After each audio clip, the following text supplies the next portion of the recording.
Hello and welcome all. One final time, we will see Mamushi and Pacific Rays going head to head. It is the grand finale of the Women's Japan's Premier League, and two power pack teams will go head to head. The toss has just taken place, and Mamushi have won the toss, and they've chosen to bat first. So, an interesting decision. We saw what happened to Titans when they batted first. Uh, they really did not have enough runs on the board, and they fell well short. And Pacific Rays making them pay big time. But Pacific Rays won that game handsomely, and they'll certainly have the momentum behind them. So the toss has taken place. Play will start in less than 30 minutes from now, and it's going to be a big game. We have a cracking game on our hands, so we will be up and running very shortly.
So, good afternoon, everyone. Once again, there you go. That's the fixture.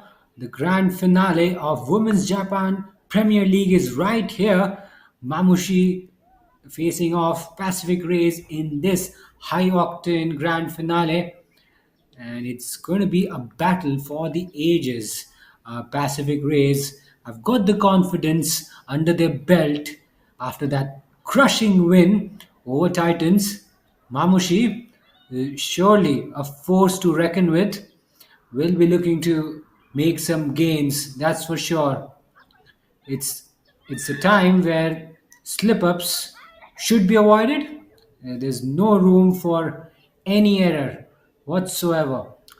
This is the time the both teams will need to bring their A game to the fore, and they will be feeling the pressure. They've been top-notch sides in this competition, but we all know what pressure can do to you. We all know what pressure does. You'll have all the information in front of your screens very shortly. And as you can see, the players are warming up in the backdrop. The sun is peeking out. A breathtaking view, really. We are in Japan. It's a very lovely part of the country, I must say. And the good thing is weather has cleared out. Yes, there's a little bit of cloud cover, but there is a lot of sunlight, no signs of puddles, no sign of rain, not for the time being at least.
So the lineups are out. We'll start off with Manushi, Chelsea Moscrip at the top, a fine all-rounder, class act, followed by another all-rounder, Alicia Bates, Angelina Jenford, Malsha Shehani, Mai Yanagira, Ahilya Chandel, Haruna Iwasaki, Erika Oda, Ayaka Kato, Akari Nishimura, and Kurumi Ota.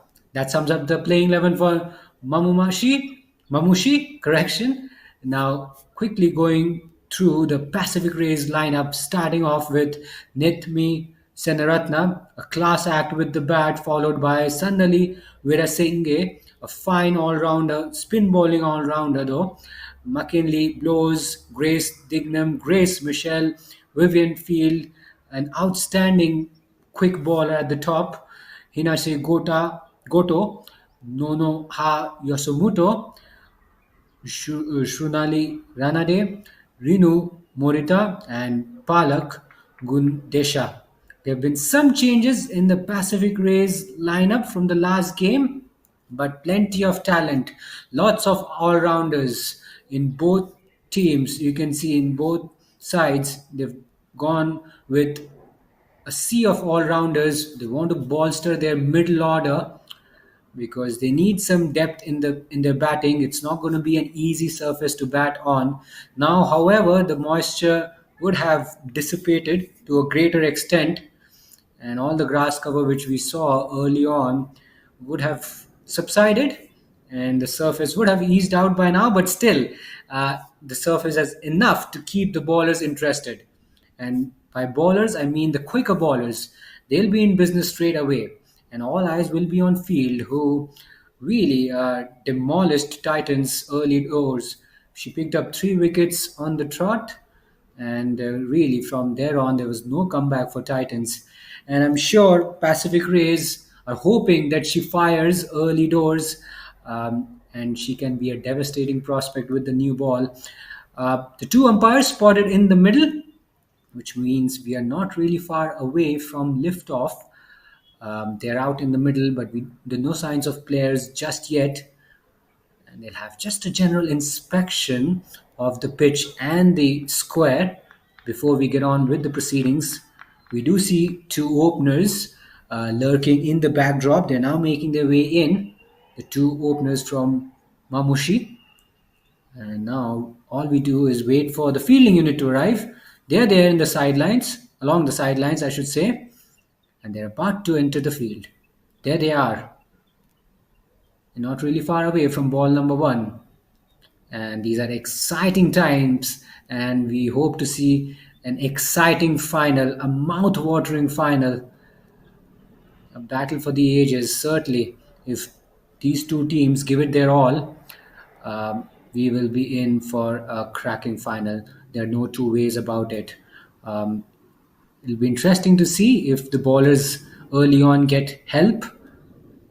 We saw how good the bowling was in the first game from Pacific Rays. Will they be able to live up to their expectations in this grand finale? Remember, no chances of slip-ups, no room for error. Really, they've got one shot. They've got one opportunity to get things right. So the players are out in the middle. The umpires will take position. And it looks like Field will be opening the proceedings with the new ball, I reckon. The Mamushi openers will have to be very watchful. They'll have to be very, very selective with their stroke play against the new ball. Don't want to take your chances very early. And apologies, it's not Field, it's Dignam who will start off the proceedings with the new ball. So a spinner will be bowling the first over of the grand finale with the new ball. Not sure if that was the right call when you have Field firing on all cylinders. You want to make the most of the new ball because it will stop swinging after a few overs. Not sure if spinners can get a lot of purchase of the ball. But here we go. Ball number 1 of the grand finale starts off with a bit of a drag down, angling down leg. Now, was there some touch involved? Yes, there's some pad along the way. Runs given, but not off the bat. Mamushi are away in this final. 1 run on the board.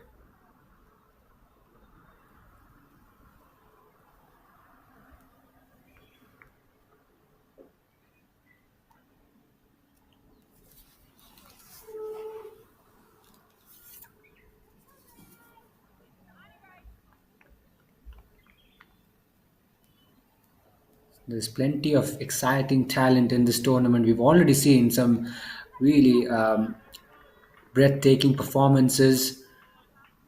Some of the players are high quality players, hailing from Australia, New Zealand, some from Japan, and some from South Asia as well. But lots of exciting talent from Oceania region, or the Trans-Tasman region, whatever you may call it. And they've got a role to play, and they'll be looking to leave an impact, a positive impact. It's the final. So you've worked so hard to get to this top summit. You want to go home with a trophy in your cabinet. Nicely defended on that occasion. Dabs it away to cover. So Dignam has started off well. The line has been very ideal. Length has also been quite enticing at times. She's not afraid to throw it up. Once again, really good delivery on the money, on target. Nishimura lunging forward and blocking that one out. Last ball of the over. Can Dignam close out this over on a positive note? Oopsie daisy. Dignam just reminding Oda to stay inside her crease. That was just an indication. And now you don't want to see a run out at the bowler's end in such a fashion this early in the match.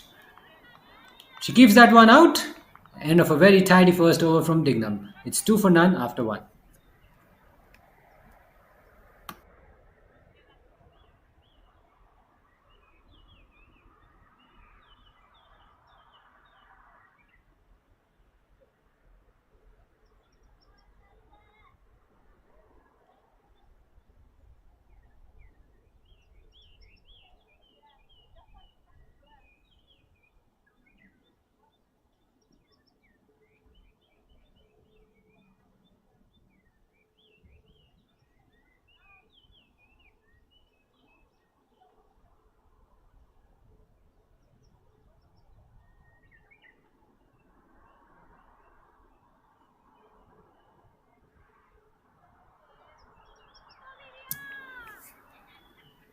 There you go. The pick of the bowlers for Pacific Rays from the first game has got the ball in hand. Field in action. Starts off with a bit of a loose now. A low full toss dealt with quite nicely by Oda. A bit of a freebie. And Oda had no problems in tackling that ball.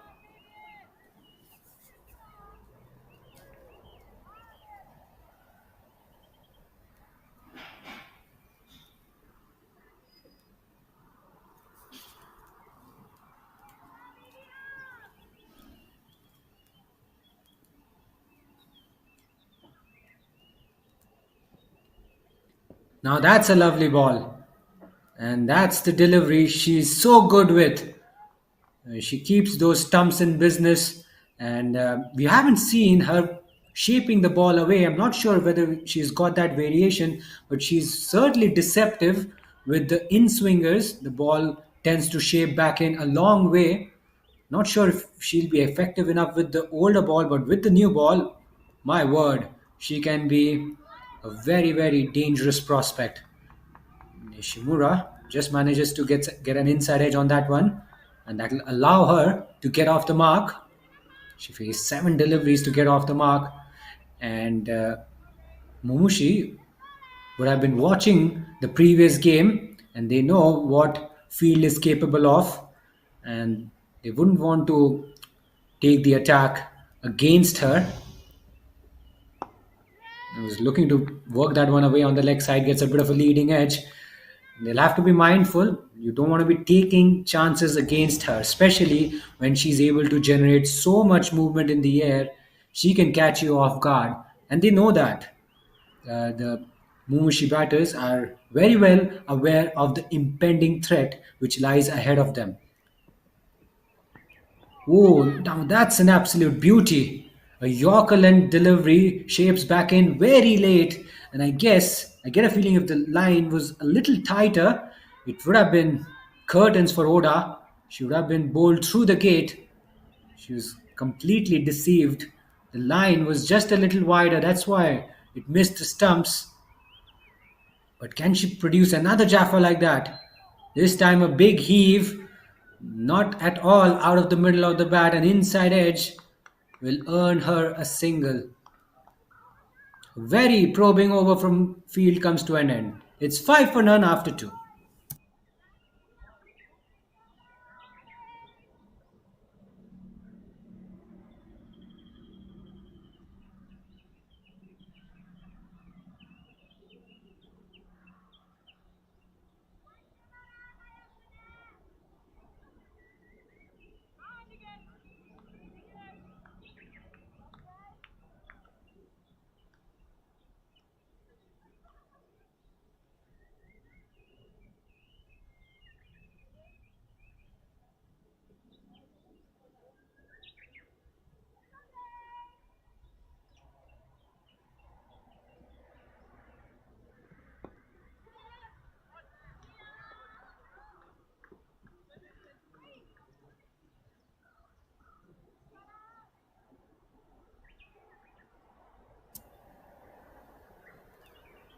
So, so Dignam will continue, and Mamushi have done well so far,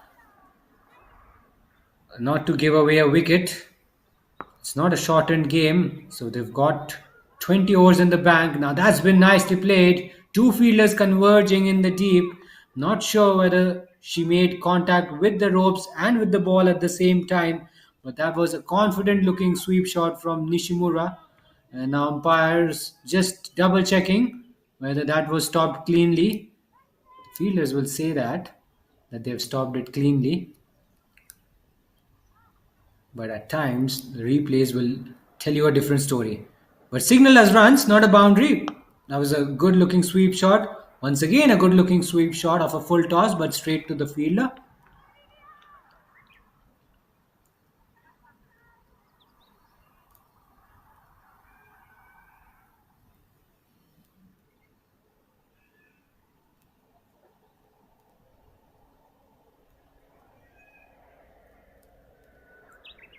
Nicely tossed up, swung away this time.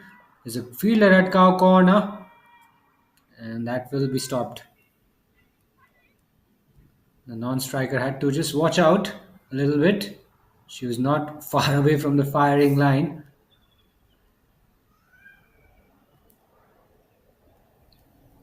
So Mamushi just gradually getting a bit of a move on, just gradual, nothing too extravagant at this stage. They're not taking risks. They know that if they keep wickets in hand, if the openers get off to a decent start, and if they don't lose wickets early on, they will be able to deflate the opposition.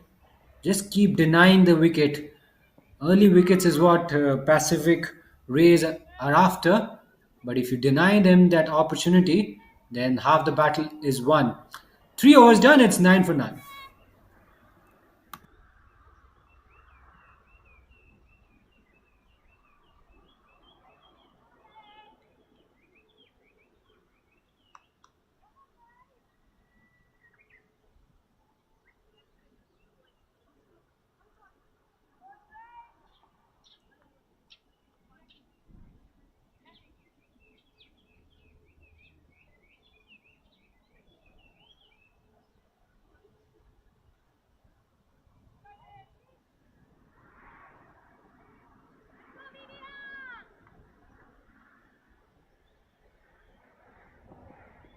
So field to continue. Once again on target at the stumps, full and straight.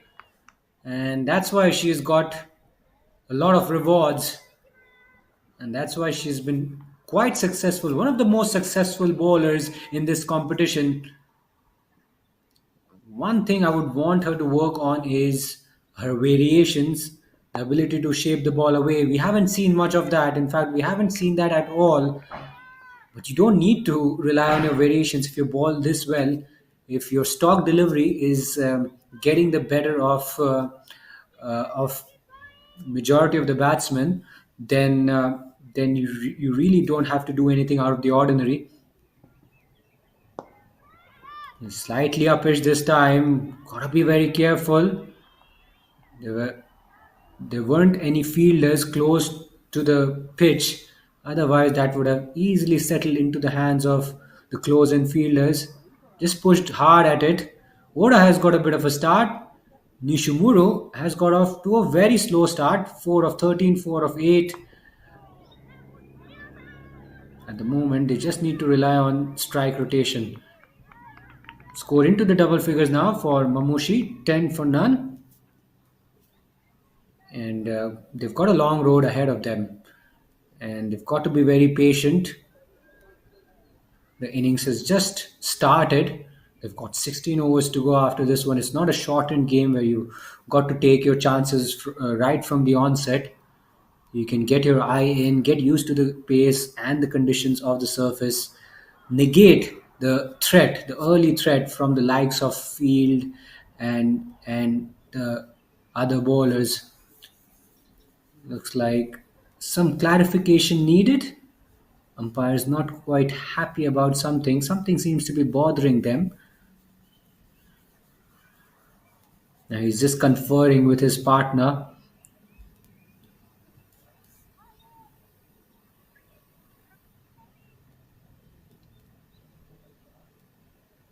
Hopefully, that's settled.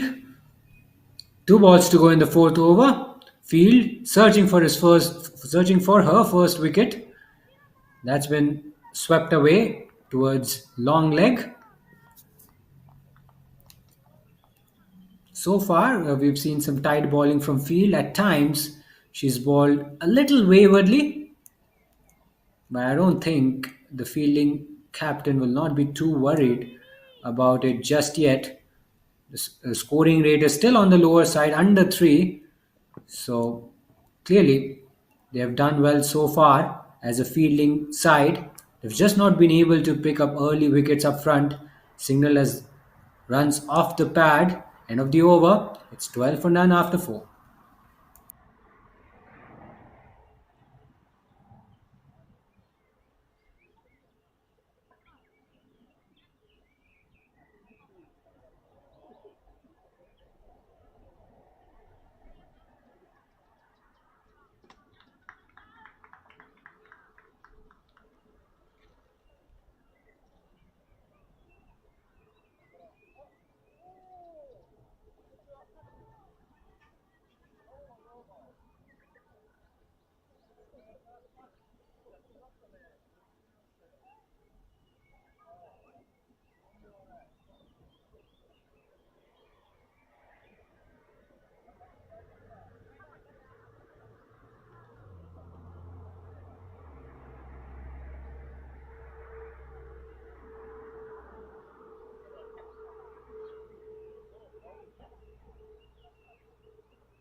So Senaratna introduced into the attack for the first time.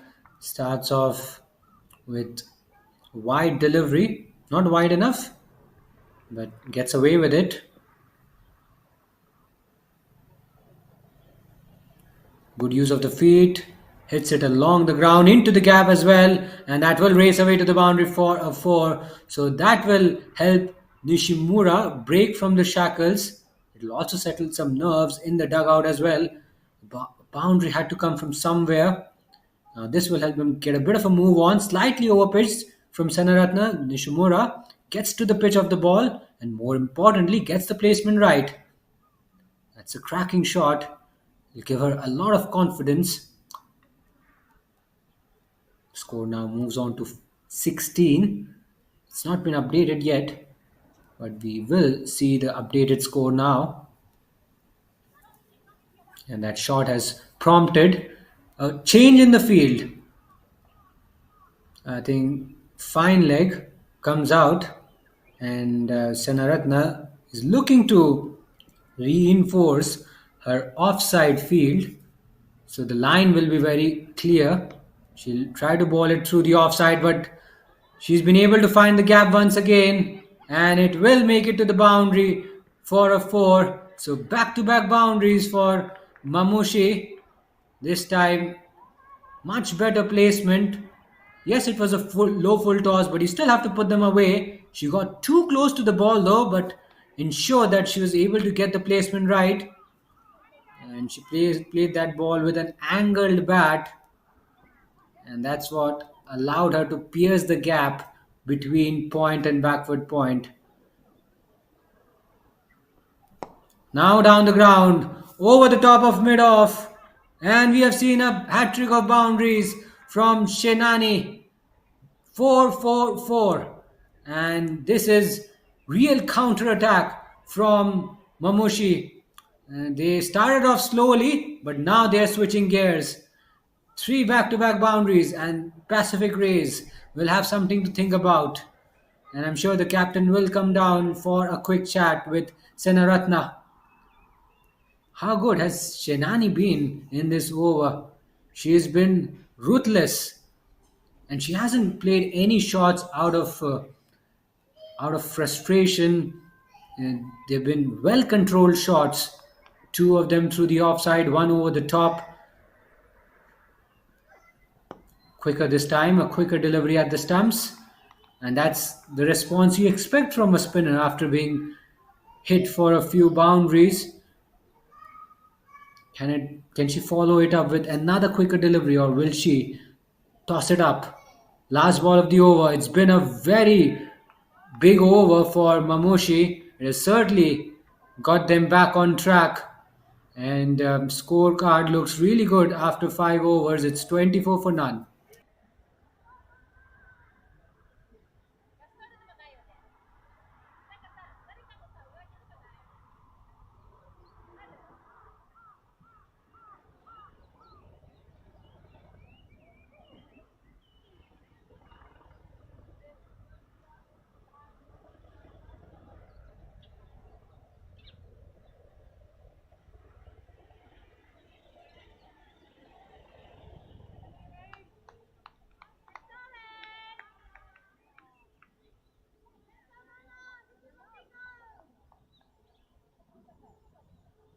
And that was a disappointing first over from Senaratna, conceding a whooping 12 runs. Now Yasumoto, left arm seamer from over the wicket.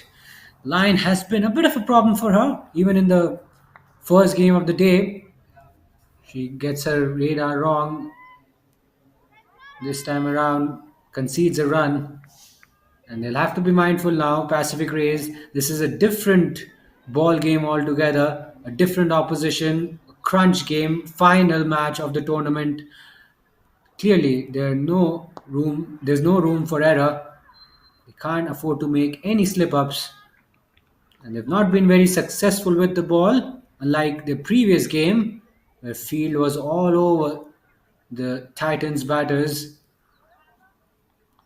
But we've not seen that that electrifying start from the bowling team.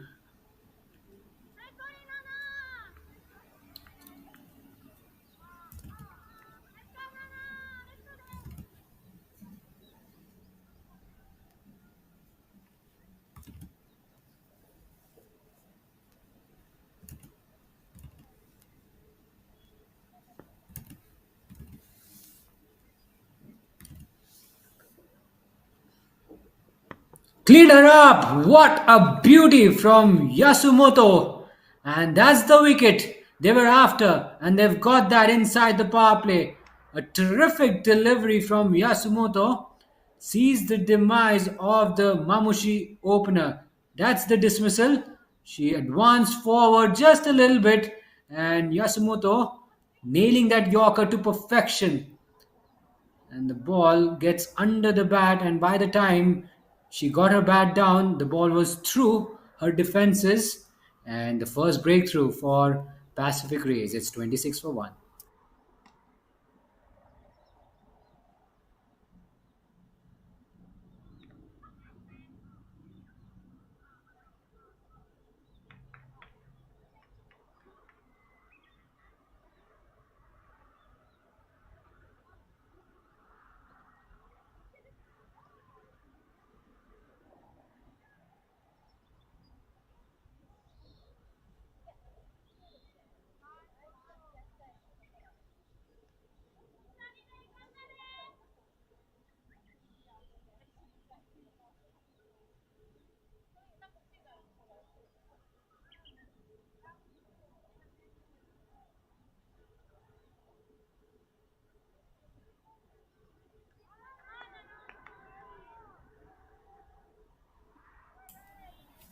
And now that first wicket will make Pacific Rays feel a little better. They were not able to pick up wickets up front. But at the same time, they've not really allowed Mamushi to run away with the game either, scoring rate around 5. And Mamushi got off to a promising start, but they've lost their opener. Time for them to consolidate. Yanagira is out there in the middle, facing Yasumoto. negotiates it really, really well. Very watchful on that occasion.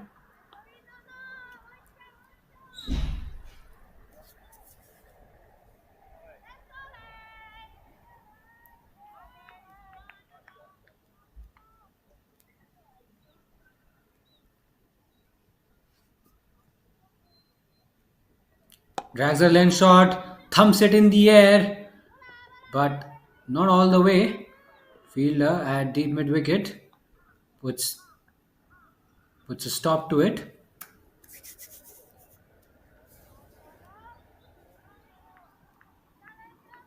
So that single opens Yanagira's account in this grand finale.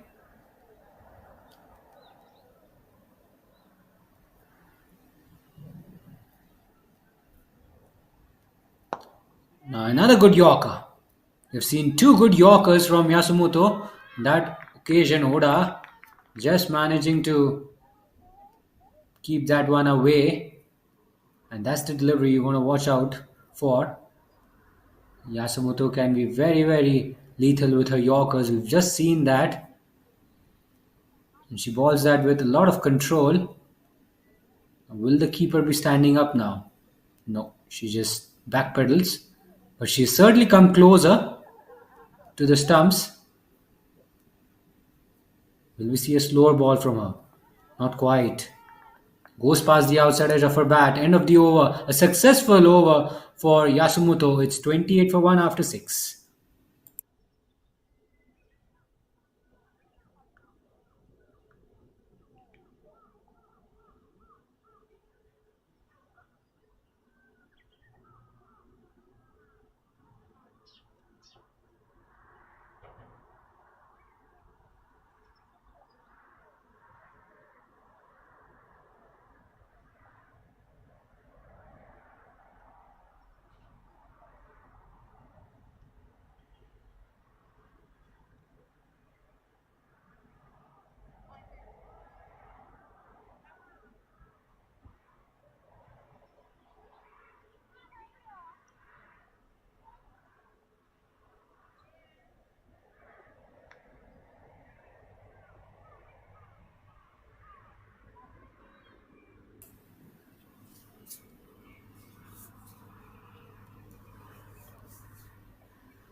Short and wide. Perhaps a bit too wide for the umpire's liking. Senaratna has been given another go after a disappointing first over. And she doesn't start her second over well on a positive note either. Now a drag down. She's been too short, too wide at times. And she's been getting the treatment.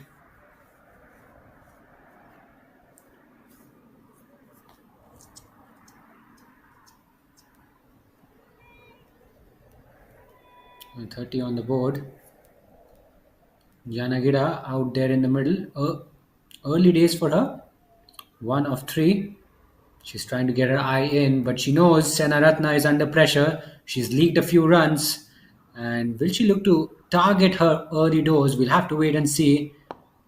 Slightly quicker through the air. They've scampered through for a quick single as well. Two batters very, very alert where the fielders are.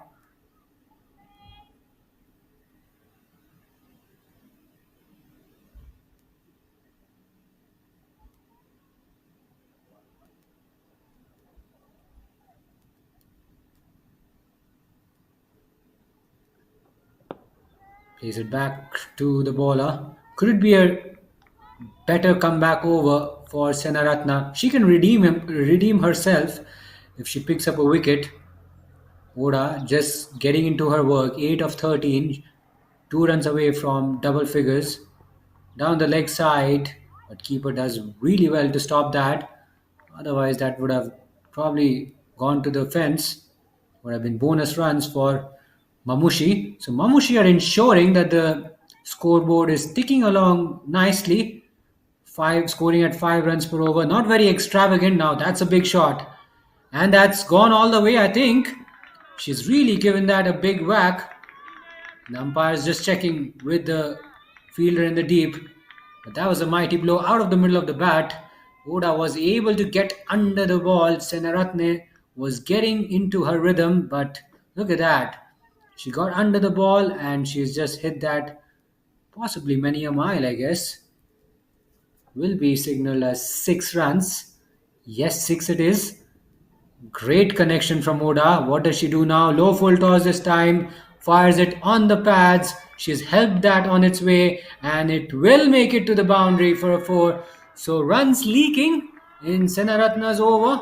She's not been able to stem the flow of runs and that 6 had put her under some pressure. Wanted to keep it straight, wanted to fire it at the stumps, just gets her radar wrong, and easy pickings on the pads for Oda. Fielder tried to give it a chase, but to no avail.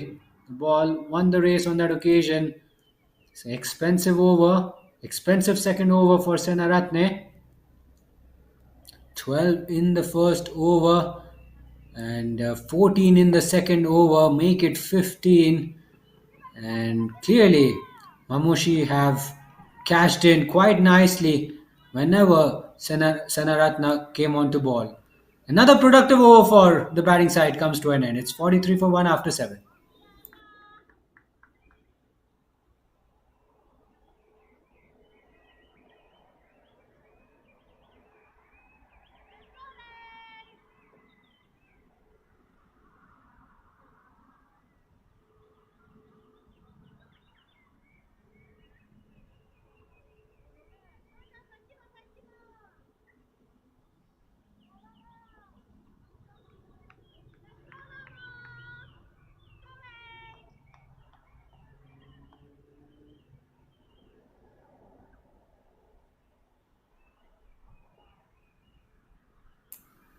Yasumoto to continue.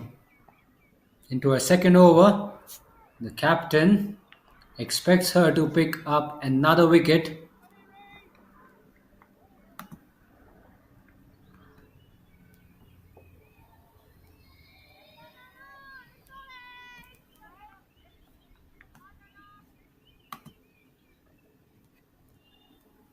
At the moment, runs are coming quite freely, quite effortlessly for Mamushi. Scoring rate has been on the higher side. Senaratna has gone for a lot of runs. Runs have been leaking at the other end. Worrying signs for the fielding side captain.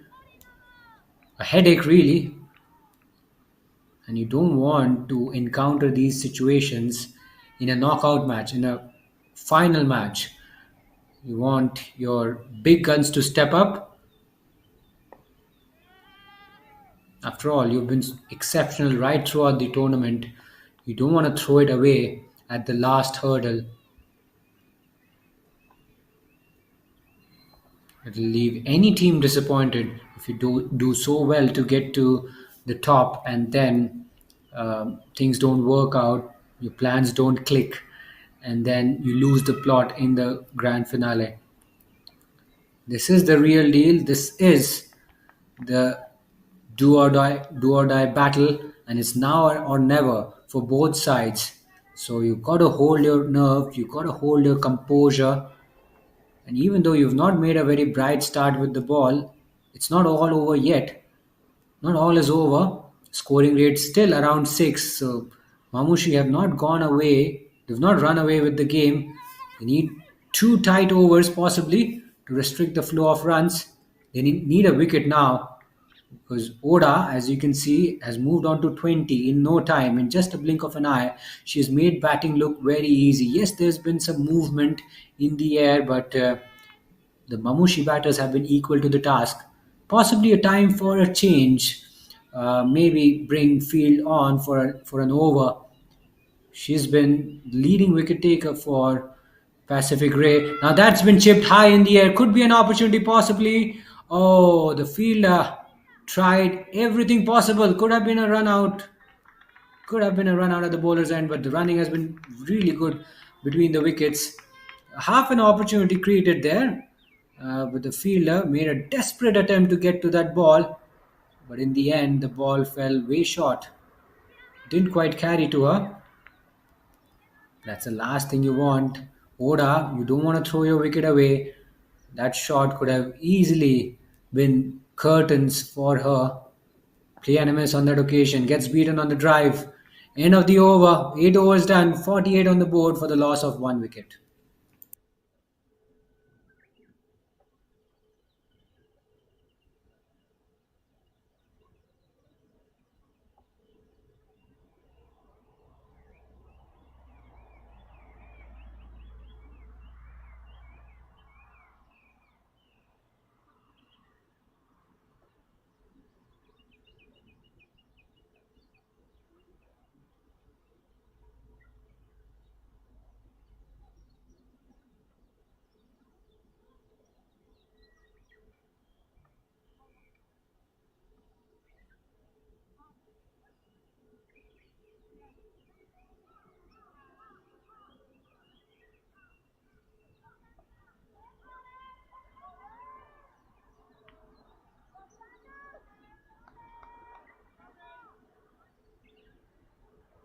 Here's a quick look at the projected scores. At this rate, they will go on to score 120, which by all means is going to be a challenging score. 8 and over 144, 10 and over 168. The sky is really the limit. And that was a poor delivery from the spinner. She just could not release the ball at the right time, drags it way too short, couple of bounces before reaching the batter, and it's a no ball. A license, an opportunity for the Mamushi batter to go big. Yanagira, well, she does not quite make the most of it. Nudges it down the ground for a single, and that single will bring up the 50 for Mamushi. So they're going along nicely at a very healthy rate. They've only lost 1 wicket, and they've done really well so far to put the opposition under pressure. But they've got a target to set, and I'm sure they've got a long way to go. They cannot lower their guard. Partnership is building. Oda is looking good. Too short once again. Oda does well to get some bat on it. Otherwise, could have been another no ball in my opinion. Vera Singh dragging it way too short. The spinners have gone for a few runs for Pacific Rays. Steps out, launches it down the ground. Fielder at long on collects it on the bounce.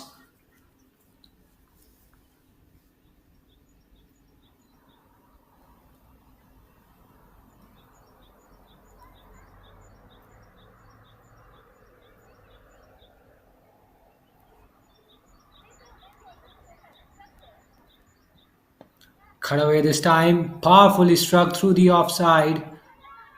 But the fielder at deep cover will intercept it. Oh, they're coming back for the second.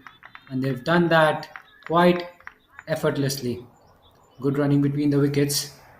These runs will help. Every run is like gold dust, really.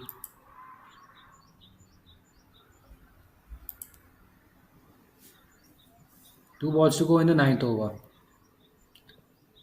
That's quite wide. In fact, very, very wide as per the umpire's liking.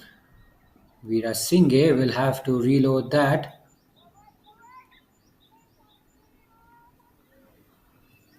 Not sure if she's getting her line right. Oh no, that's really, really short and it will be a no ball. Oh dear, that's a very disastrous delivery. And as a bowler, if you ball deliveries like that, you get embarrassed a little bit. Now Yanagira has another free hit delivery, another opportunity. What does she do now? Steps out, good use of the feet, but no timing on that one whatsoever. The spinners have proven costly for Pacific Rays, that's for sure. They've not bowled, they've not shown a lot of control. They've been all over the place, unfortunately. I get a feeling they need to bring their strike bowlers on. Maybe give Field another over or so. Let's see if she can pick up a wicket or two. End of the over. 9 overs done. It's 56 for 1.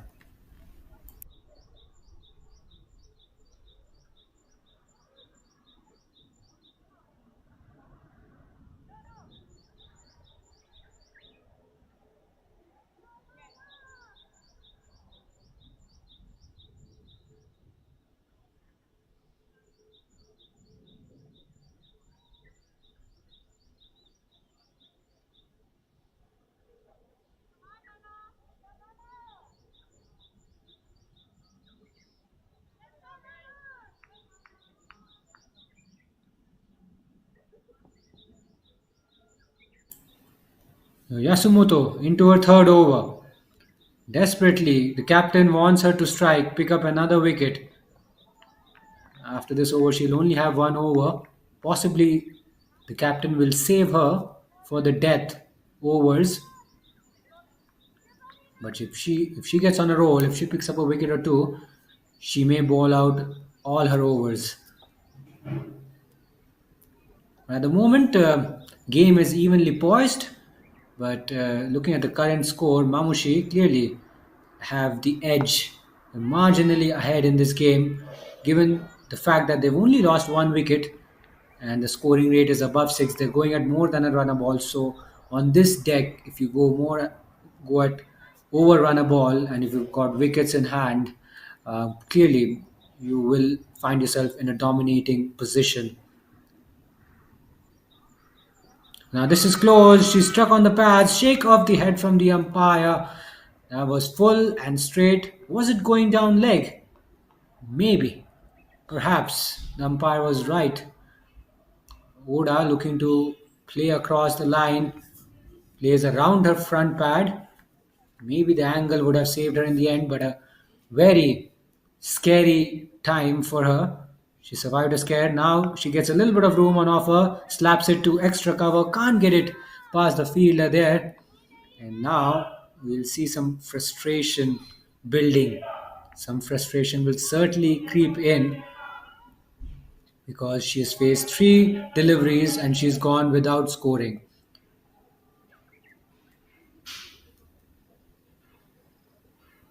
This time she's gone big on the leg side, but excellent piece of fielding effort by the fielder at wide long on, I should say. She stops that inches away from the boundary ropes. So Oda is not afraid to use the long handle.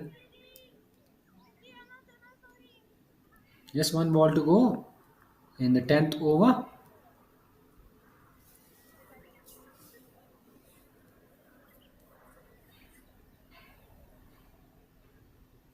And that's a very loopy delivery. Dips in very late. A well executed wide Yorker, I must say. And we have officially reached the halfway stage of the innings. 59 for 1. Mamushi.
So Rana they introduced into the attack for the first time in this match.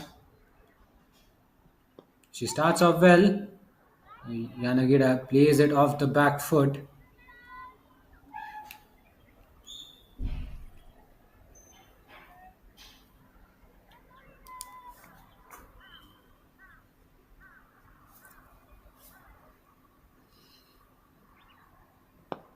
Down the ground this time, thumped away. Long on will get around it. Will keep it down to just a single.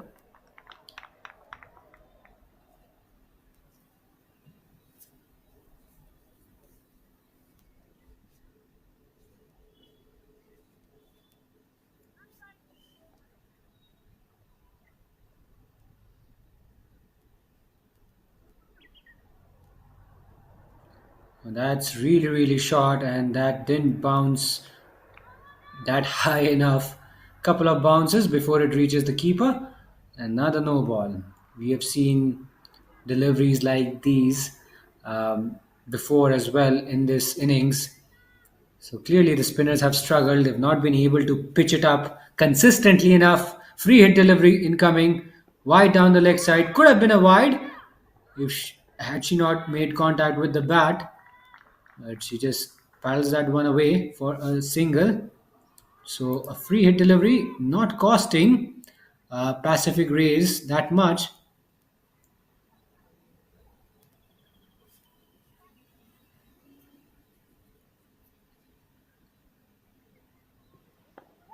Punched off the back foot.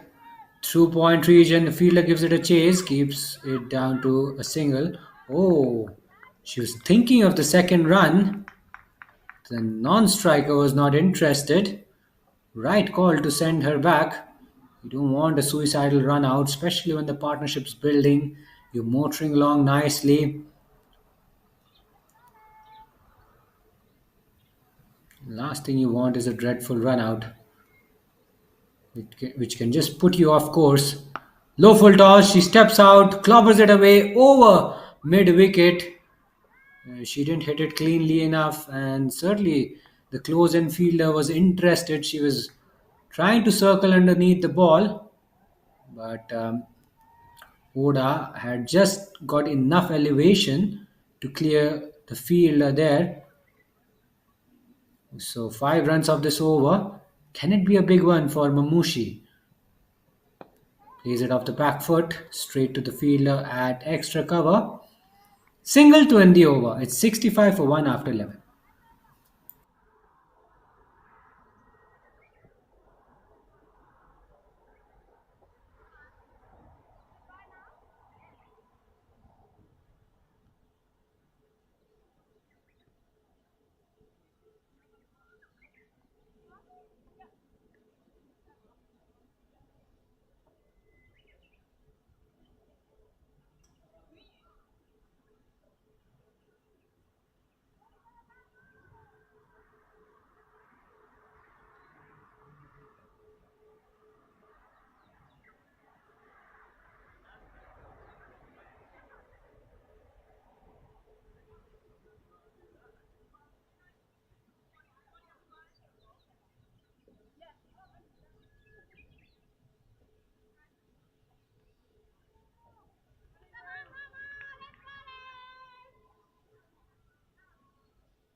So Yasumoto to continue. She'll bowl out all her allotted overs.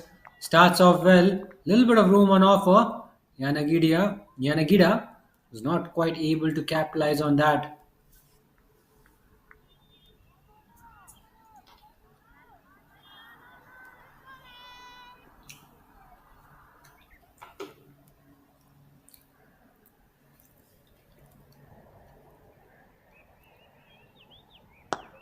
Nicely driven, firmly struck, but straight to the fielder. Can't pierce the infield there. Yasumoto has been the sole wicket taker for Pacific Rays. She's bowled really well. Her figures are very, very economical. Very impressive figures. 1 wicket, giving away 12 runs in 3.2 overs. Other bowlers will have to join the party. And we have not seen the other bowlers from Pacific Rays join the party. They've not been impactful enough, especially the spinners who have gifted some freebies to Mamushi. Their lengths haven't been ideal, they've been too short on certain occasions. Yasumoto, on the other hand, has been probing. She's bowled an excellent line, excellent length. She bowled a peach of a delivery to dismiss the opening batter. Once again, a good Yorker fires it into the block hole, but Oda was equal to the task. And she's been out there for an eternity, and she's seen the ball so nicely that she can afford to play shots like that to a Yorker and delivery.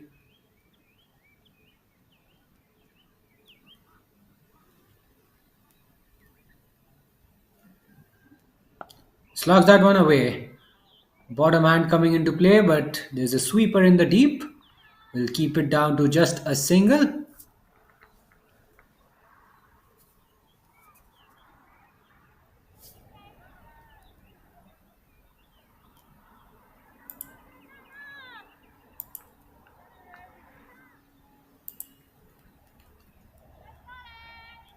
Last ball of her spell. Can Yasumoto pick up a wicket? She's got the opportunity. One ball remaining. Slogs it away on the leg side, but not far enough. Mid wicket gets around it, keeps it down to a single.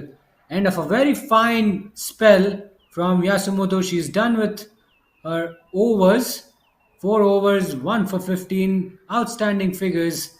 End of the over as well. 12 overs done. It's 68 for 1.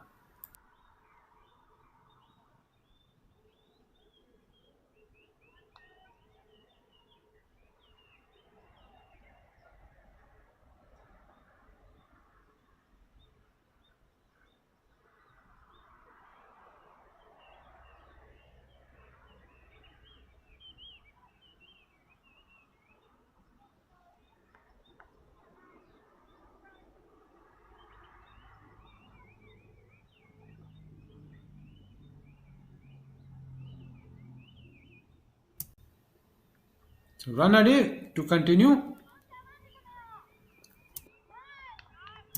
That was a very loopy delivery on the pads. Had no problems in putting that one away.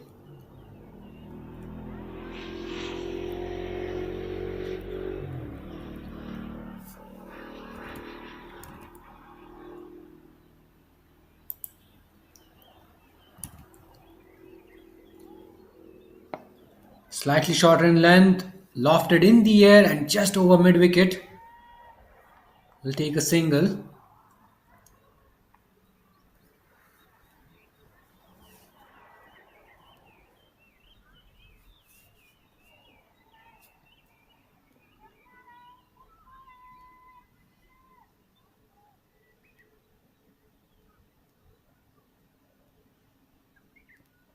Low full toss once again. Heaved away on the leg side. Deep mid wicket does the clean-up job. So 3 singles in this over.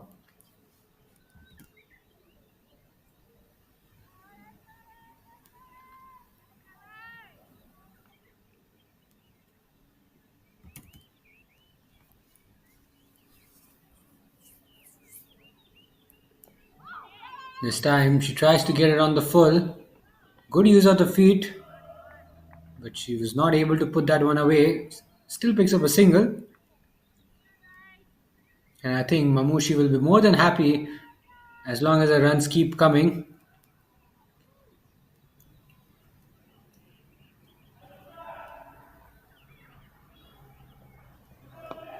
Plays it off the back foot straight to extra cover.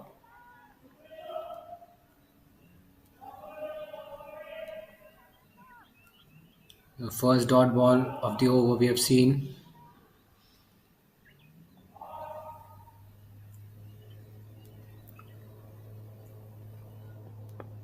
Cut away this time, but can't get it past the fielder at point. Direct hit, brilliant throw as well.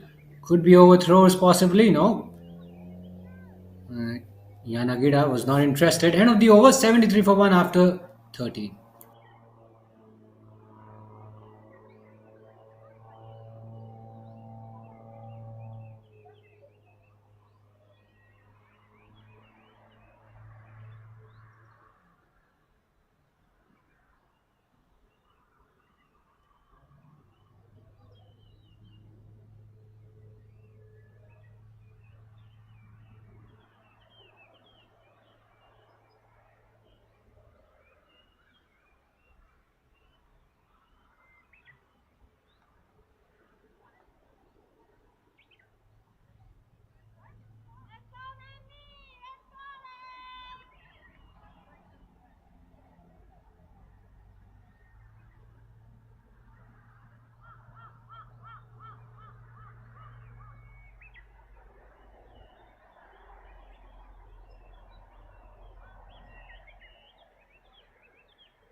So Senaratna is back.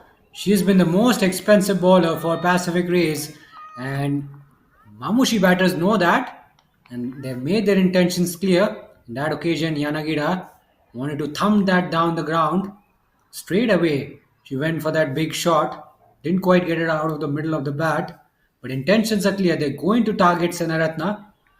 They have probably identified her as a bit of a weak link, and that also gives you an opportunity as a spinner. You know the batters are going to go after you, so that really helps you. That plays to your advantage. You know that they're going to go for big shots, and that will help you plan accordingly, set the right field. So an opportunity really for Senaratna in these dire times. Yes, she's been lackluster with the ball, and she'll be very disappointed with the figures. Uh, 29 runs she has conceded in 2.5 overs, and no wickets taken. She'll certainly not feel good about it. But if she picks up a wicket now, she can. That's a big hit. She hit a long ball in the air, just clears mid on rather, and a comfortable two for Yanagida.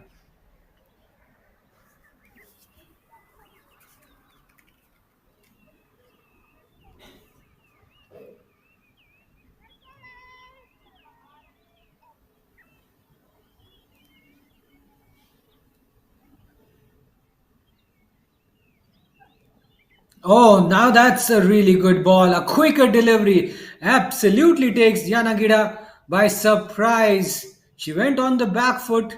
I get a feeling she was caught on a crease and she was beaten for pace. Senaratna picks up a wicket, redeems herself with that breakthrough. Look at that. That that went like lightning. That was ball at quick pace though. Second wicket goes down and the partnership has been broken. It's 77 for 2, one ball remaining in the 14th over.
So Bates is out in the middle, and that wicket will lift Senaratna a little bit, make her feel really good.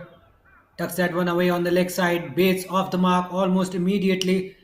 End of a very eventful over for Pacific Rays. They managed to pick up a wicket, and that'll make them feel better. 14 overs done. It's 78 for 2.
So Veerasanghe into the attack, and she bowled a very tidy first over. She didn't pick up a wicket. Slightly, she was a touch on the expensive side. And just 5 overs to go after this one. Mamushi have have established a bit of a base really. Oda is looking good. She has piled up some runs, some useful runs for her side. And that was an outside edge. That ball flew off her outside edge. Fortunately, it landed in no man's land. 80 runs on the board. And I think Bates and Oda will need to get together and take Mamushi to a very competitive first inning score. Anything above 120, they'll be mighty pleased. That's been slogged away high in the air. That's massive. And I think that's over cow corner. What a blow from Bates early on. Let's have a look at the shot. Vera Singh did not do anything wrong, just got it too full, and Bates danced down the wicket and got to the pitch of the ball and gets it entirely out of the middle of the bat. Clean connection, a clean stroke, sends it many a mile. Score moves on to 86, and I think now is the time for Mamushi to really switch gears. And Bates has just got her innings underway. Six in her very third ball of her innings. So she's making her intentions clear. Once again, goes big on the leg side. Now, will it make it to the boundary? No, straight to the fielder on that occasion.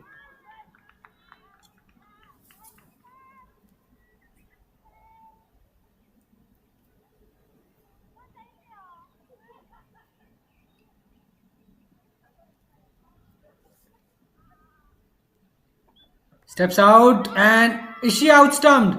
Well, it's been caught by the keeper.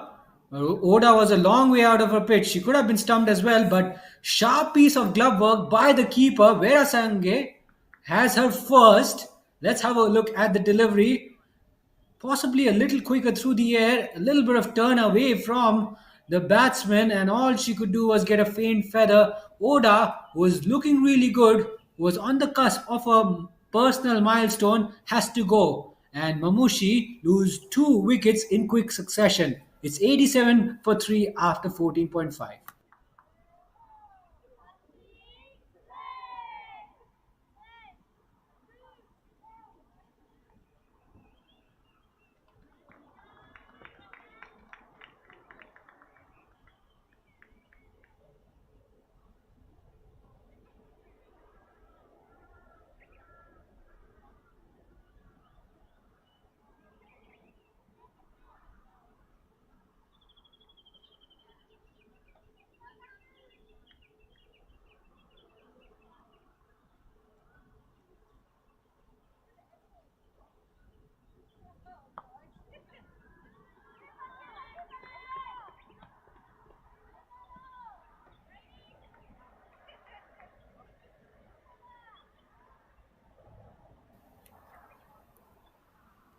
That'll be the end of the over as well. So they've got the wickets. Pacific Rays coming a little too late, but that will help them build some momentum. It's 88 for 3 after 15.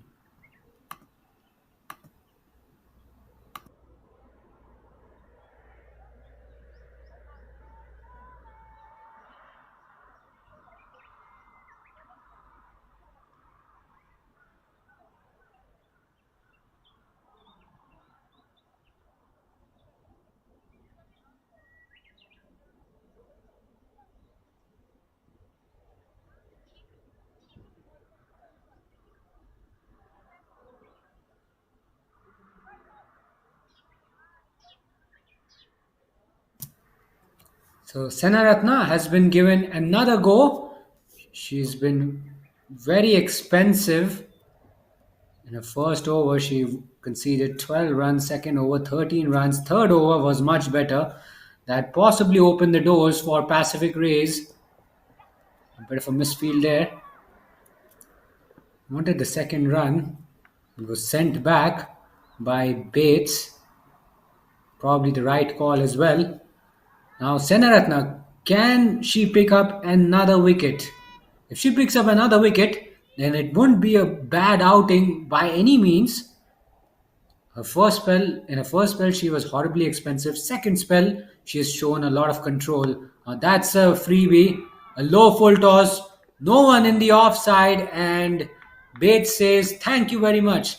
I'll have a slice of that." And she's really gone after that one, and she's thumped it over extra cover for a four. Here's a look at the shot. Room on offer, juicy full toss.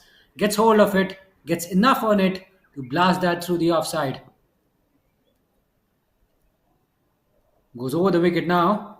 Much better length, much better line. A bit of hesitation while running between the wickets. But they steal a quick single here.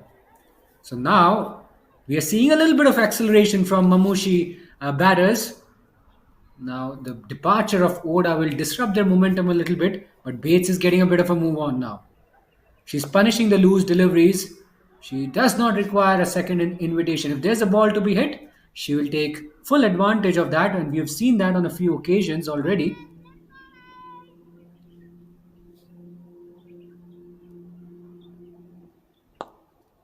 Heaves that one away straight to the fielder at short mid wicket. Scoring at just a shade under 6.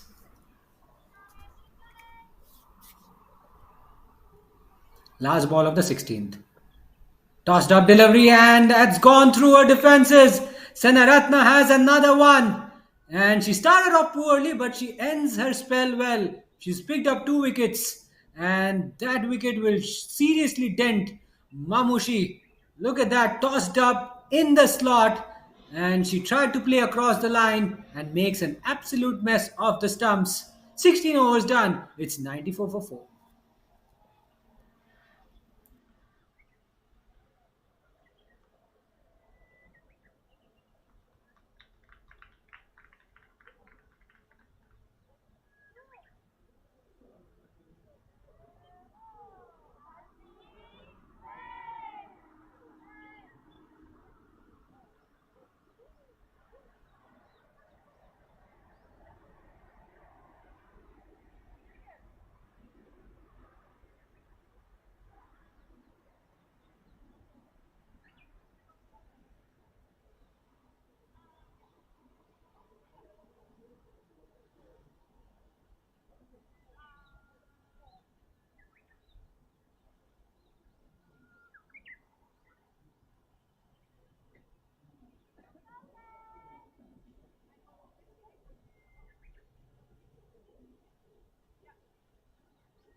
So Dignam is back into the attack for her second spell.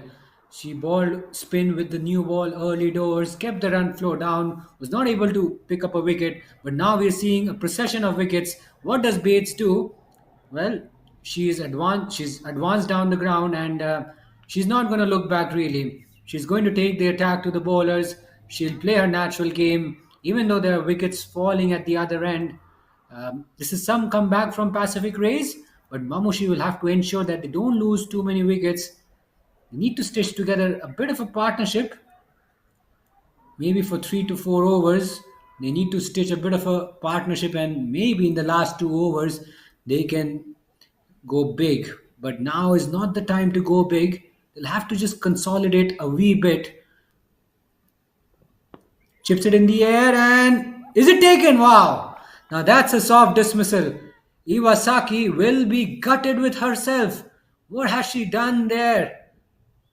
She's just chipped it straight down the throat of the fielder at short mid wicket, and half the Mamushi side dismissed. And we are seeing a bit of a downfall towards the back end. The middle order disintegrating under pressure, and Pacific Rays are clawing their way back into the game. Mamushi at this rate will be well short of the 120 run mark. Dignam has her first wicket of the match.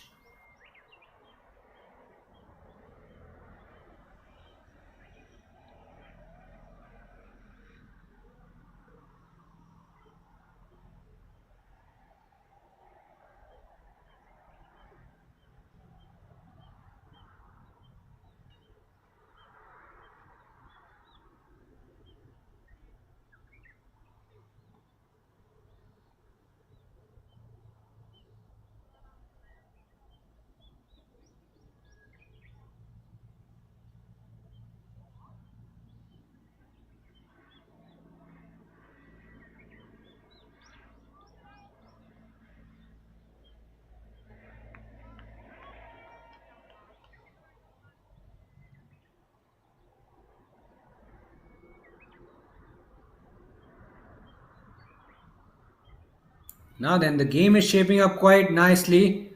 Moscrip is out there in the middle, and she's timed that ball really well. Correction, times it really well through the offside. Runs for her straight away. Gets off the mark with a couple of runs. Oh, an overthrow. What are we witnessing here? A wicket, and then a couple of runs, and then a rare lapse of concentration on the field. That's what happens when you lower your guard ever so slightly. Score moves on to 98. So, in all likelihood, Mamushi will cross the 100-run barrier. But will they be able to cross the 120-run barrier? That should be their end objective. You need to get close to 120 in order to have that psychological advantage. Anything above 120 means Pacific Rays will have to go at more than a runner ball, which will challenge them. That's for sure. Tucks it away on the leg side. Bates will be a key prospect really for Mamushi. She's got off to a start and she's showing some positive intent as well. She just needs a partner at the other end who can just hold one end together and give the strike back to her. Can Moscript be that answer? Nicely ball Yorker keeps that one out. One ball to go in the 17th over.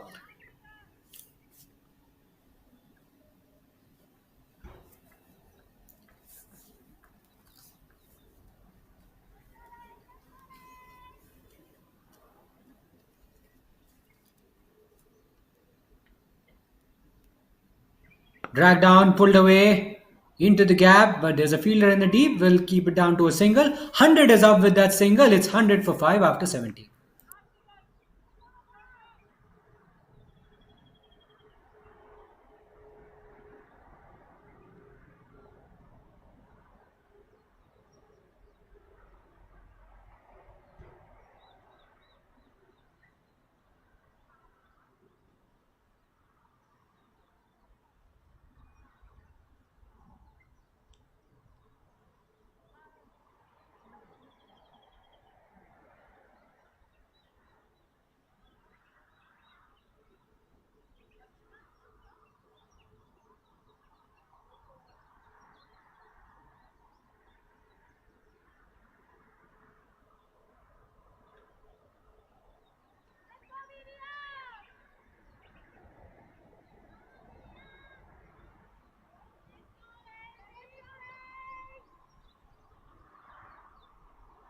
So Field is back for her second spell. She's been wicketless, but she's been very, very tidy. She's still getting a lot of movement and movement in the air, but the line was not quite right on that occasion. Guys that one away to deep square leg. She'll be thinking of wickets now. She has been wicketless. That's very uncharacteristic. She's been full of wickets in this competition. And my word, what a devastating spell that was against Titans in the first game today. Gives herself some room. Bates exposes all three stumps, but she played that shot quite nicely in the end.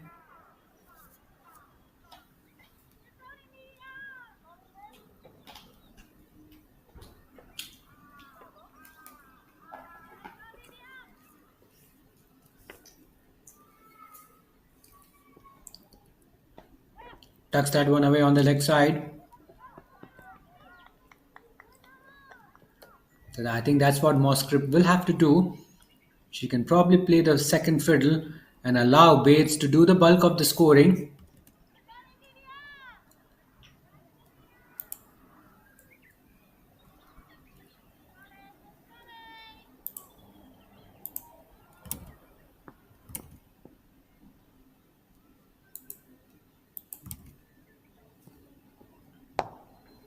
Down the ground this time, back past the bowler. Will they come back for the second? There's a possibility. Yes, they convert that single into a couple. Good running between the wickets. That is what they need to do consistently enough.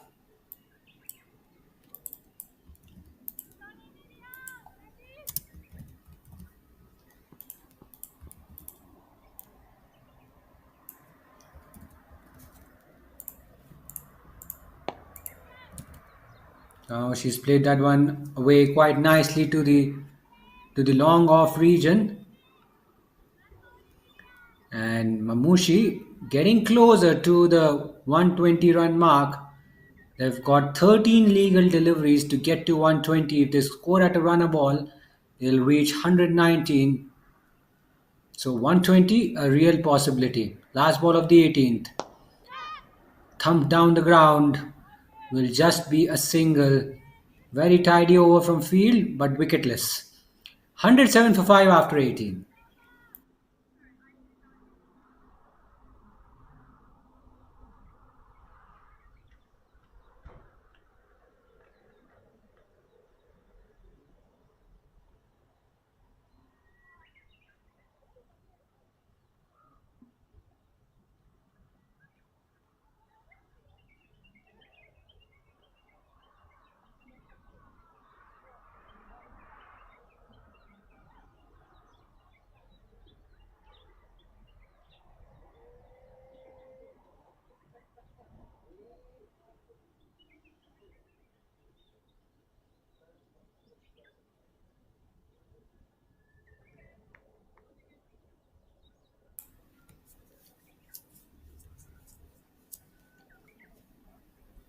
So Moscrip to face Dignam.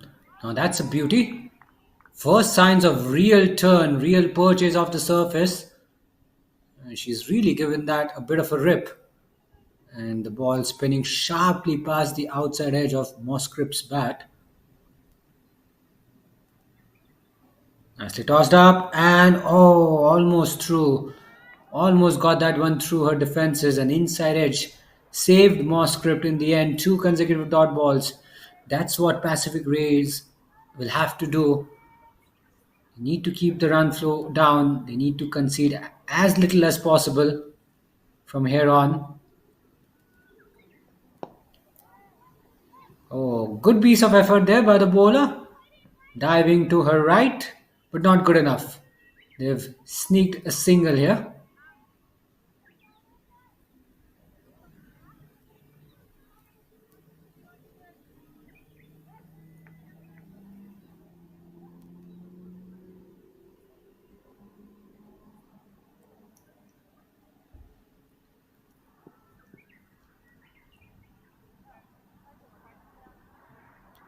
She advances, and there was an opportunity for a stumping.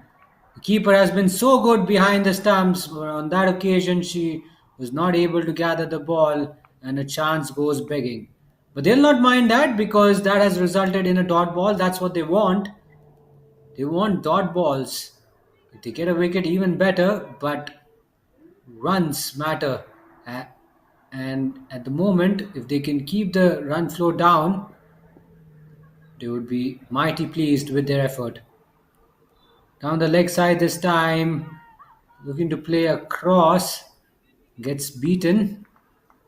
So four dot balls in this over, just one run, and Dignam has produced a sensational over. She's still got to close out this over well. She's not out of the woods. A boundary or a six or an extra run can really dent her figures. Uses her feet, charges down the ground, straight to long on, will keep the strike for the next over. Bates has clearly struggled with her timing in that one. 19 overs done, it's 109 for 5.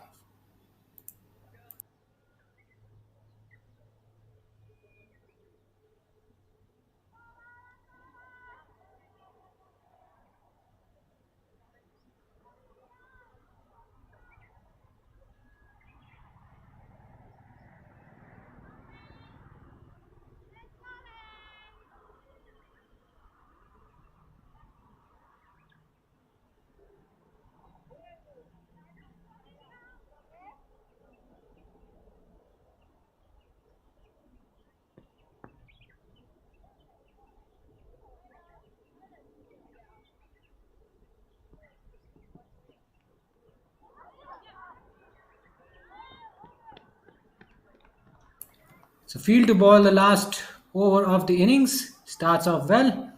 They sneak a run in the form of a leg bye. Doesn't matter how the runs come now, as long as they come. They've got to run for almost everything now. Runs on the board matters big time. 110 on the board, and I get a feeling they'll fall few runs short of the 120 run mark unless they do something out of the ordinary. And that was something different. That was an innovative shot from Moscrip. Will help her get a useful couple of runs.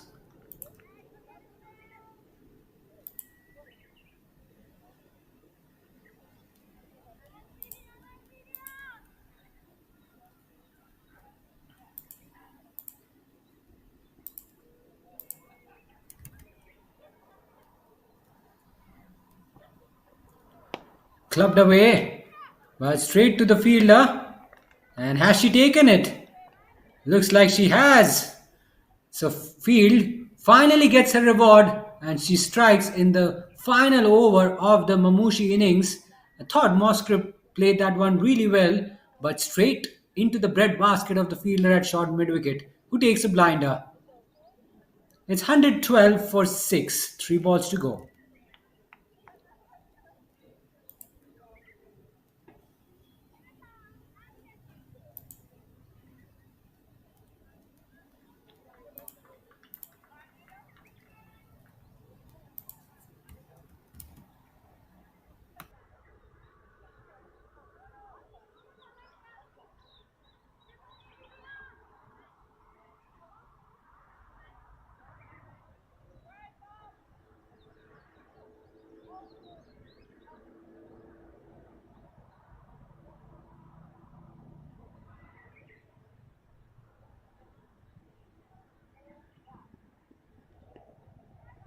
Oh, what has happened there?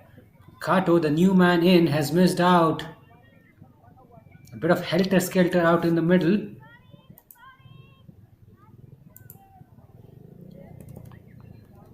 But a dot delivery, that's what matters.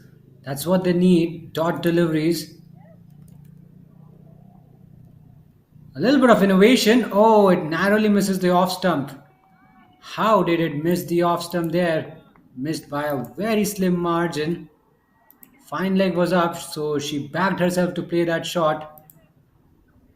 But in the process, she almost made a meal of her stumps. Last ball of the innings. Oh, play and a miss this time. It's a dot ball and a brilliant finish from Pacific Rays. Mamushi dominated the proceedings, and by the halfway stage, things were looking really good. But they just could not get the finish that they were after. Lost wickets in a hurry. Bates still stayed unbeaten till the end to take Mamushi to 112. And here's the batting card for Mamushi. A decent start for Akari, but she just failed to get her innings going. She was retired hurt. And Oda, the pick of the batters, 32 of 38. She made a very significant contribution with the bat. Shahani and Yanagira got off to decent starts, but they're not able to convert it into a big one. Alicia Bates stayed unbeaten till the end to take Mamushi to a decent score of 112, and Chelsea Moscript adding a valuable 10 runs in 11 balls. Let's look at the bowling card. Disciplined bowling effort from Pacific Rays. They were not successful early on, but towards the end they were able to strike. Netmi Senaratna was very expensive, but she managed to pick up 2 wickets in her second spell, a wicket each for Dignam, Field, Yasumoto, and Veera Senge. Yasumoto being the most economical bowler, and all the bowlers apart from Senaratne kept it really tight.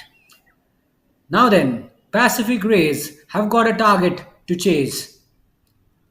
And the target is 113 in their allotted 20 overs. A big run chase is on the cards.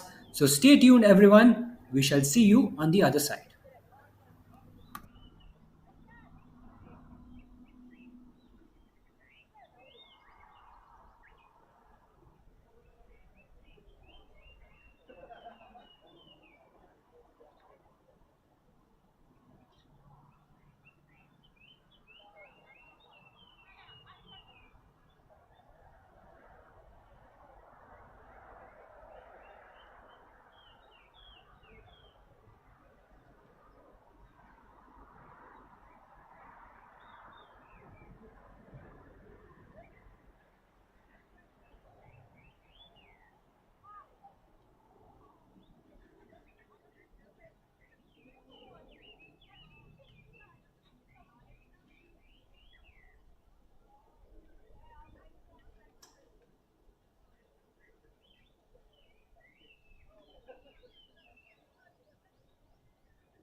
So we are back again. One final time in this competition. It's the grand finale. Mamushi up against Pacific Rays. The Mamushi batters have done their bit. It's down to their bowlers how well they apply themselves on this pitch. Pacific Rays have a very explosive lineup.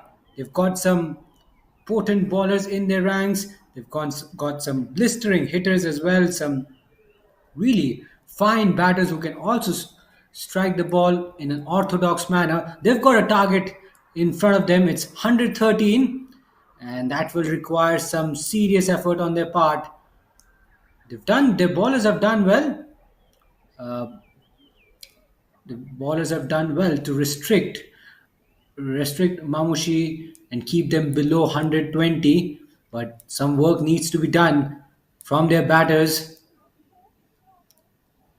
So they got away. They prevailed in a shortened 10-over game against Titans, but this is a different ball game. This is the final. No room for any slip-ups. We're going to see the first ball of the run chase. The umpires need a quick clarification.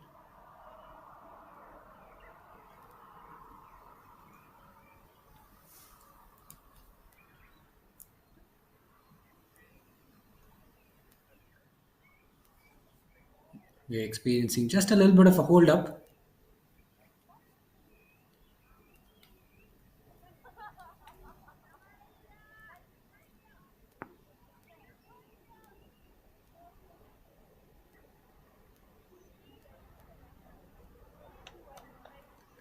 Right, then we're all set. And the umpire signals play, and off we go. Chandel starts off well, slightly on the shorter side. Blows struck that really well, but not well enough. Finds the fielder at point.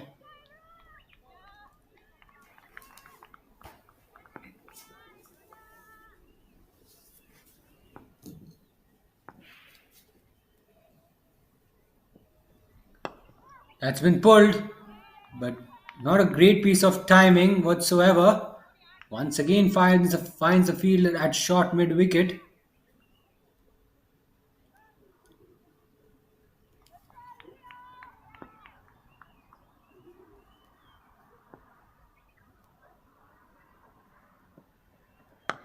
Nicely played straight back to the bowler.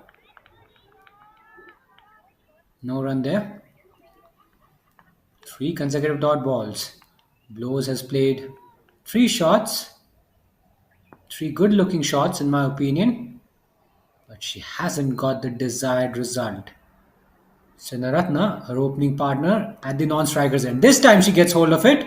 Slightly short and good piece of fielding there by the fielder in the deep. That ball was flying and she collects it inches away from the ropes. First run of the run chase. Couple of runs I think for Pacific Rays. Nope. Just a single. So that single will bring Senaratna on strike for the first time in this run chase.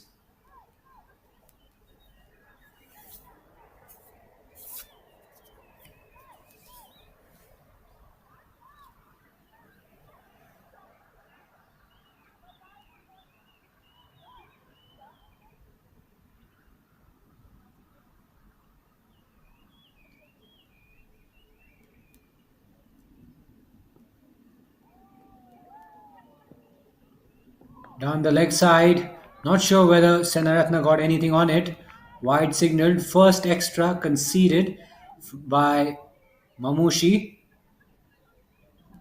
I have to keep it a little bit tight. Yes, they've got a score on the board, but you don't want to give away freebies early doors. Just allows the opposition to build some early momentum. Much better this time. Fuller at the stumps. Plays it with full face of the bat, but straight to mid on.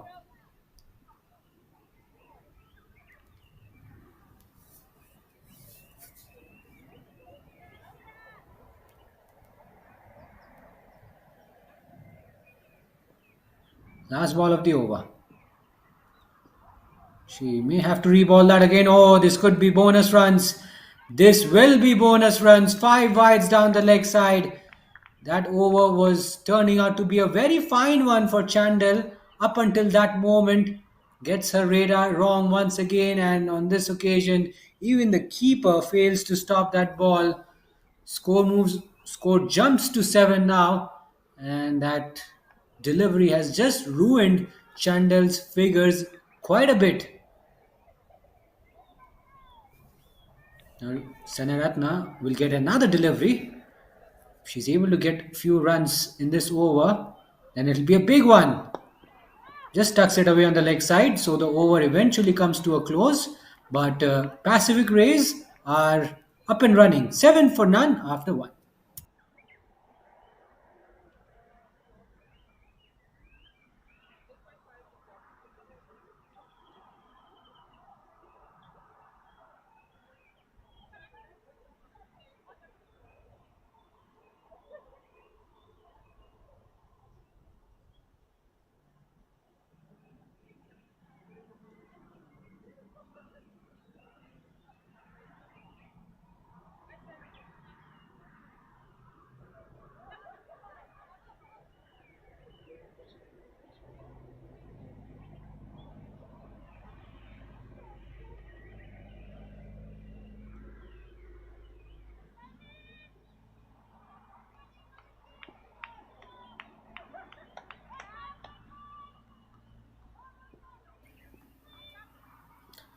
So Shahani will share the new ball. Pace from one end, spin from the other end. Interesting tactic from the Mamushi skipper.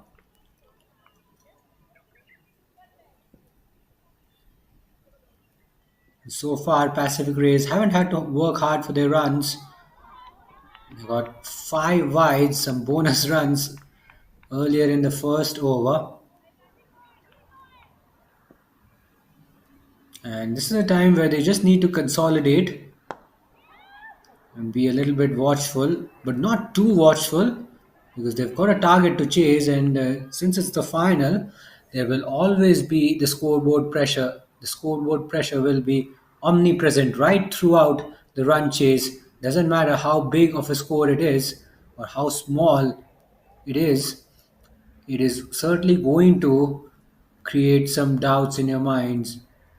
It's going to play in your mind because any slip ups along the way can quite easily put you on the back foot. She misses out. Good wide Yorker from Shahani. Loopy delivery. Senaratna just gets beaten by the flight, I reckon.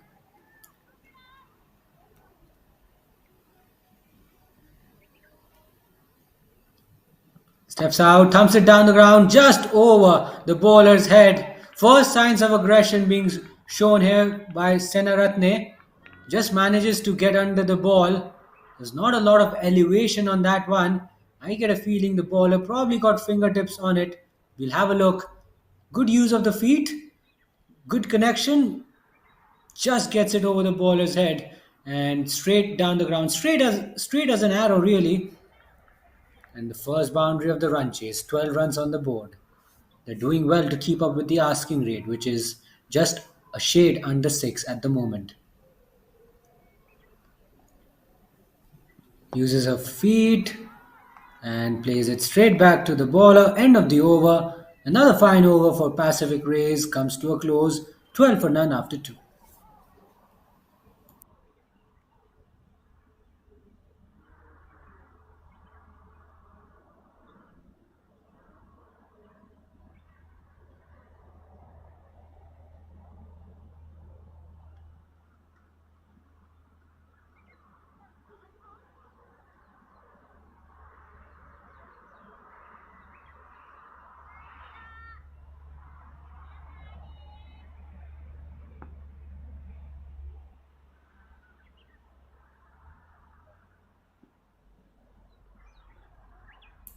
So Chandel to continue.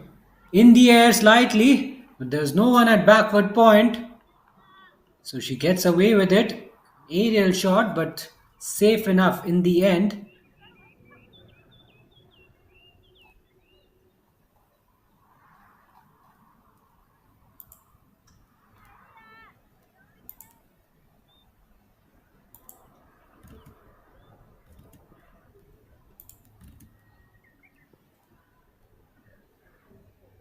Round the wicket on this occasion, pushes it down the ground towards mid-off.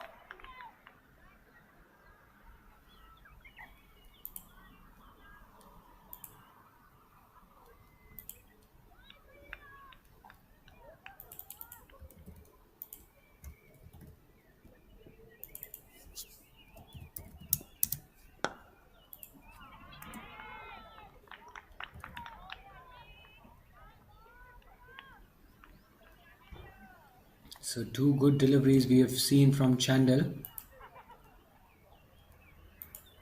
No wickets lost yet.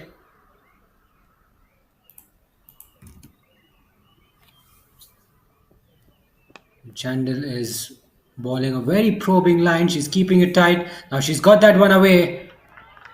And Senaratna has really raised out. She's really raised out of the blocks. Boundary, second boundary for her on the pads, and she's clipped that one away quite comfortably. There's vacant spaces on the leg side, no one at fine leg, and easily put away. Easy as you like, can't get any easier than that.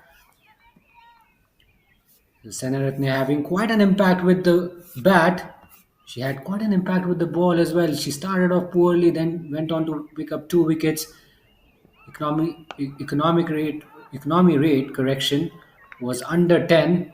It was over 12 at one stage when she was bowling, and remarkable bit of resilience shown from Senaratne in the first half, and now in the second half she's she's certainly got a bit of a move on. She's getting into her work. 2 boundaries for her.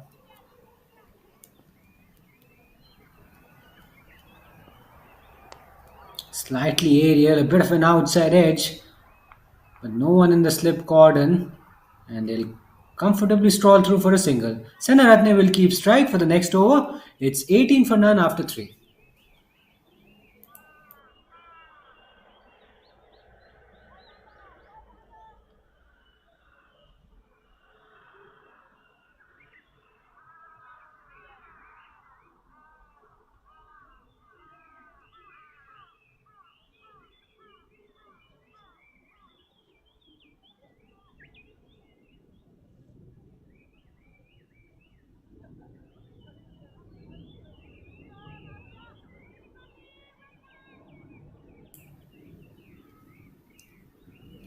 So Shahani to continue. Mamushi need wickets at this stage, and they're just starting to realize that Senaratne is flexing her muscles. Just like that, she's more than happy to take the attack to the bowlers. She wants to really force the issue, and she's not afraid to use her feet.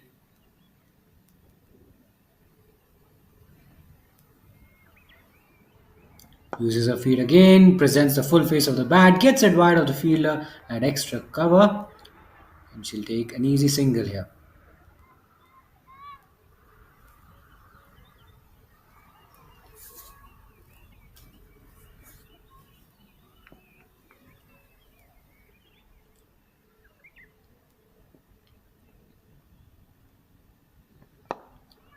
Heaved away, but straight to the fielder at mid-wicket. So Blows needs to start going a little bit. She's got to get a bit of a move on. 3 of 9, and the bulk of the scoring has been done by Senaratna. Blows on the other end has struggled. Now that was a very average delivery which could have been put away. All she could do was find the fielder at square leg. So she has consumed quite a lot of dot deliveries, and you don't want to build pressure on your partner at the other end who's doing the bulk of the scoring. Oh, how close was that? Blows would have had her heart in her mouth. She wanted to whip that one away across the line, and narrowly that ball misses the stumps. Gotta be careful. Low full toss, and it was certainly hit in the air, but falls short of the fielder. They steal a single. Blows just not able to get her timing right. But, but after 4, Pacific Rays are 20 for none.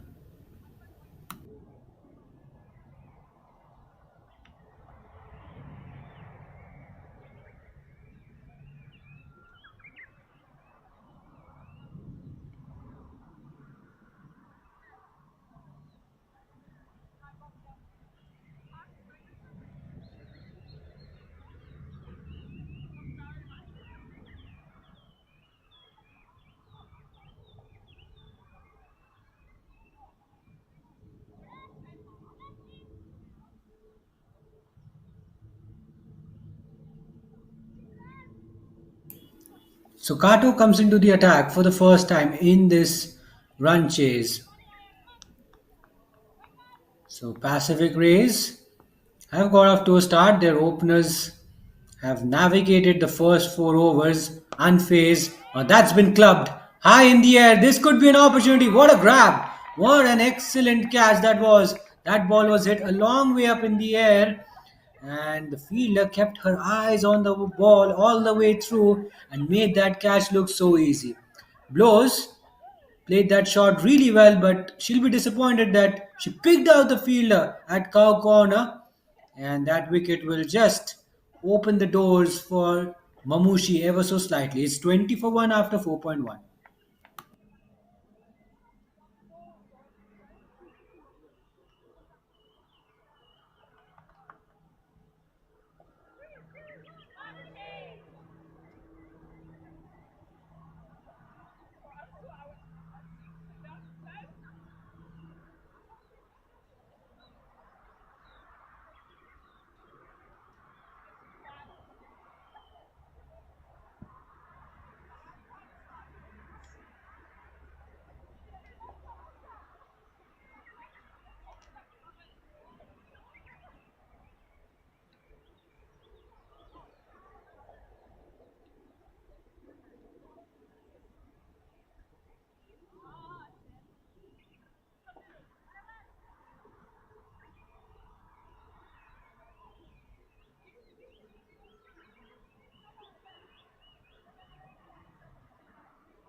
So Michelle out in the middle.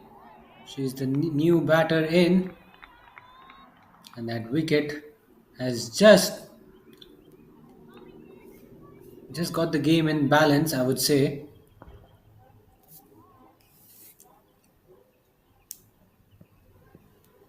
Plays it off the back foot.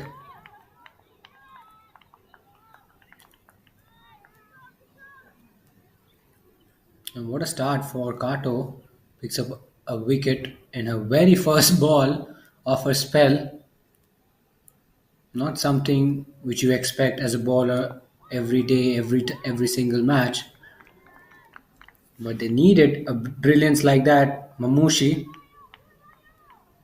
They didn't want Pacific Rays to drift away with the game, and that wicket will just sort of push Pacific Rays onto the back foot. And that single will open Michelle's account in this run chase. We're mighty close to seeing a wicket maiden. But Michelle managed to pick up a single in the fifth ball of the over.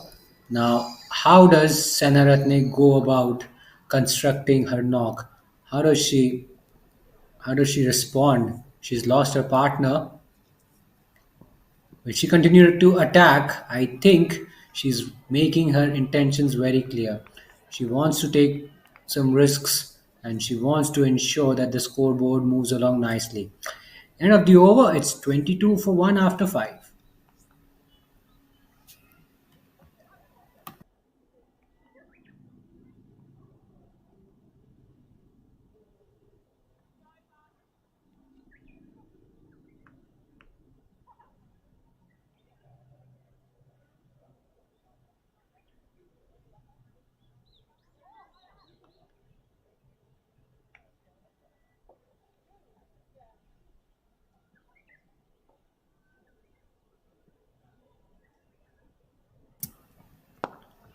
That's been hammered down the ground but can't beat the fielder at mid-off.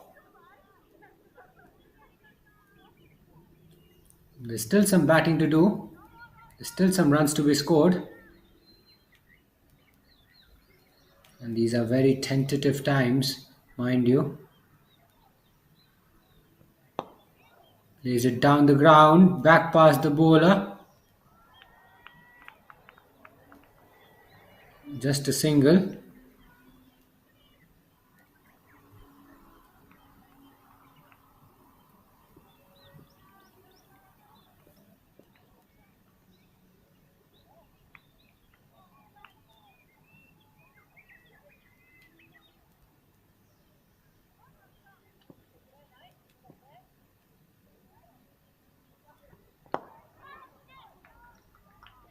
Punch down the ground for a single.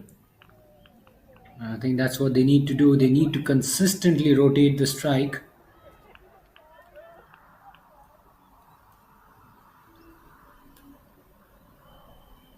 Shahani into a third over, searching for a first wicket.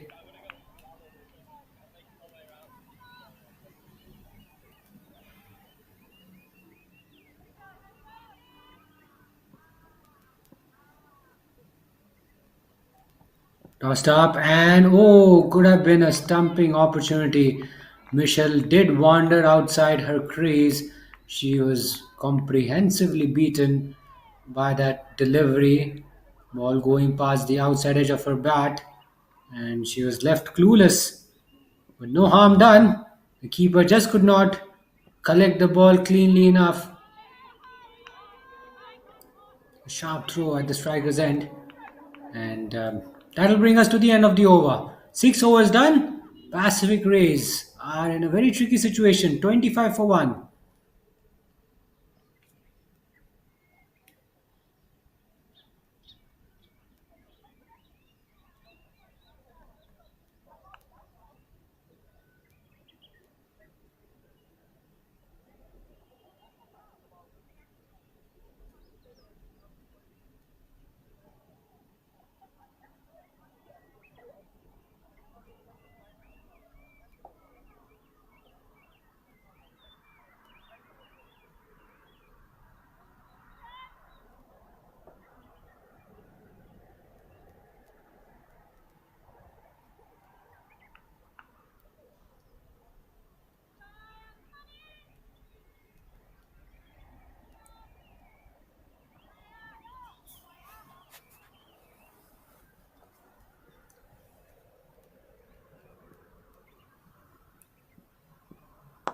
So Kato to continue.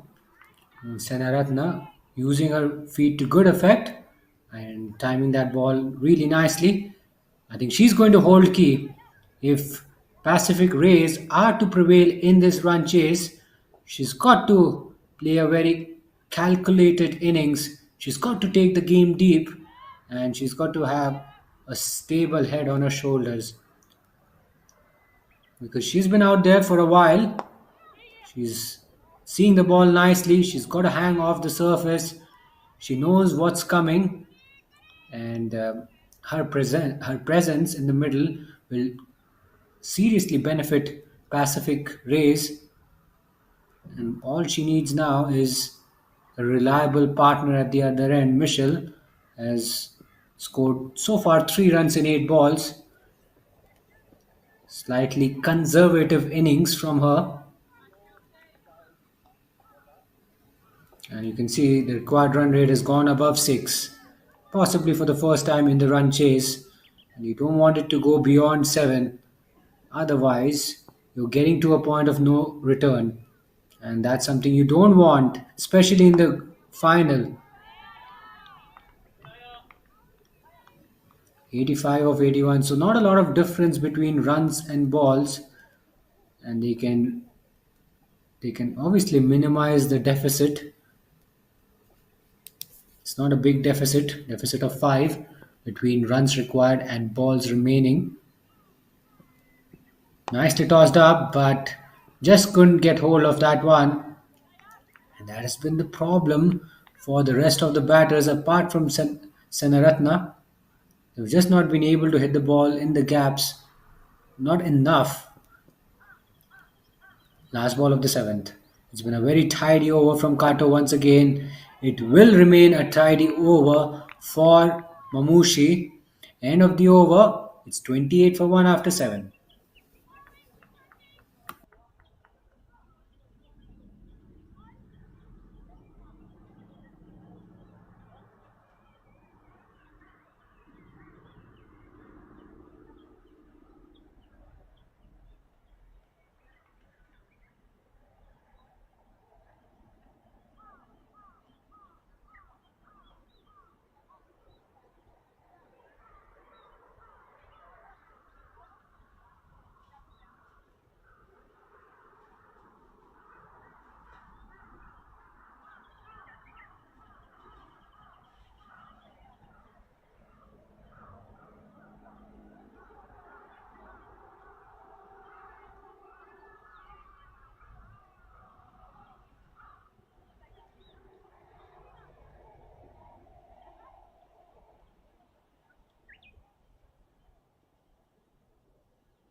So Bates into the attack for the first time in this run chase.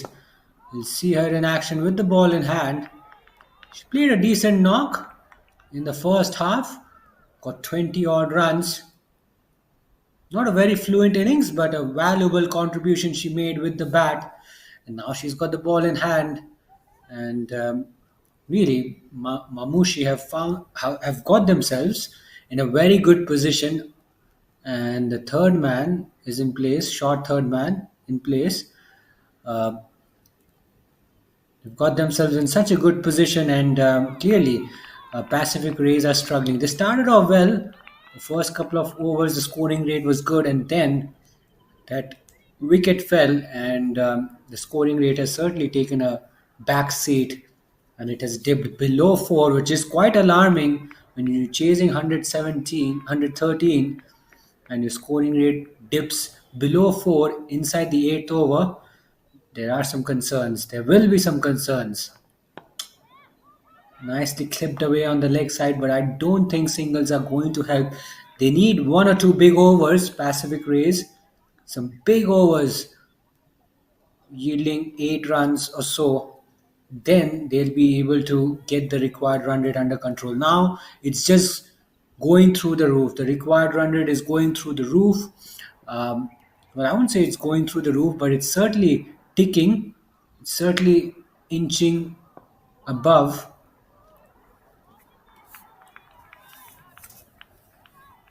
So the required run rate is certainly crawling up, and you don't want it to get to a point where you're not able to have any sort of control whatsoever.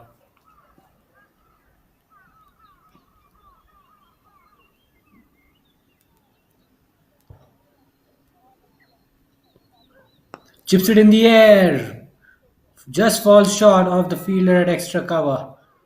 Tentative shot from Michelle, but she gets away with it.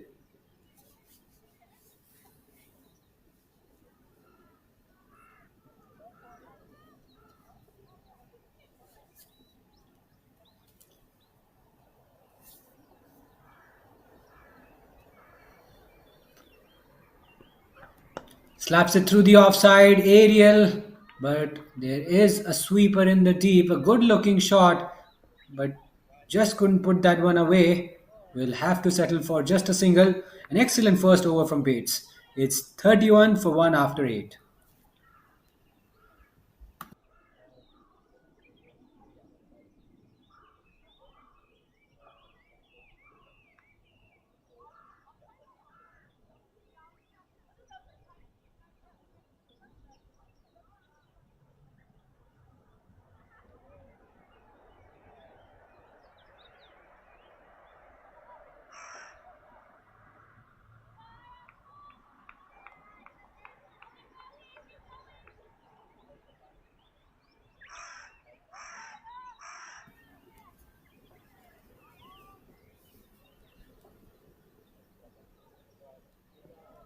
So Kato into her third over.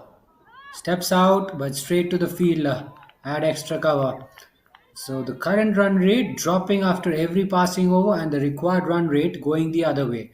Climbing up over after over. I think it's touching 6.5, I guess. Low full toss this time. Clubbed high in the air. One bounce into the boundary. A welcome boundary for Pacific Rays. The required run rate, as you can see, is almost touching 7. But that boundary will bring it back to 6.7. That's a really good looking shot, but not a very good delivery from the bowler. A real buffet ball from the bowler, a juicy full toss asking to be put away, and Senaratna is too good to miss out on that. She moves on to 21. Driven once again, good looking drive, a much better delivery, a good comeback ball from the bowler after bowling that disastrous full toss. And you see, after a dot ball, the required run rate has crept up to almost 6.8. And that's what dot deliveries can do. It can bump up the required run rate in no time. In just a blink of an eye, you'll see the required run rate has gone up to an exponential figure.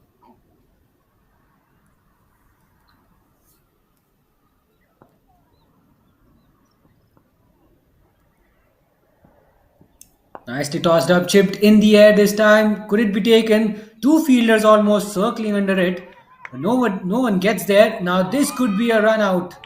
This could have been a run out, I guess, because the batter was clearly struggling when the throw was made. She was out by some distance, but probably the dive saved her in the end. So they've got a few runs in this over. Pacific Rays managing to keep themselves alive in this run chase. 75 of 67, deficit of 8. So they've brought the deficit down to 8, but plenty of hard work still lies ahead of them.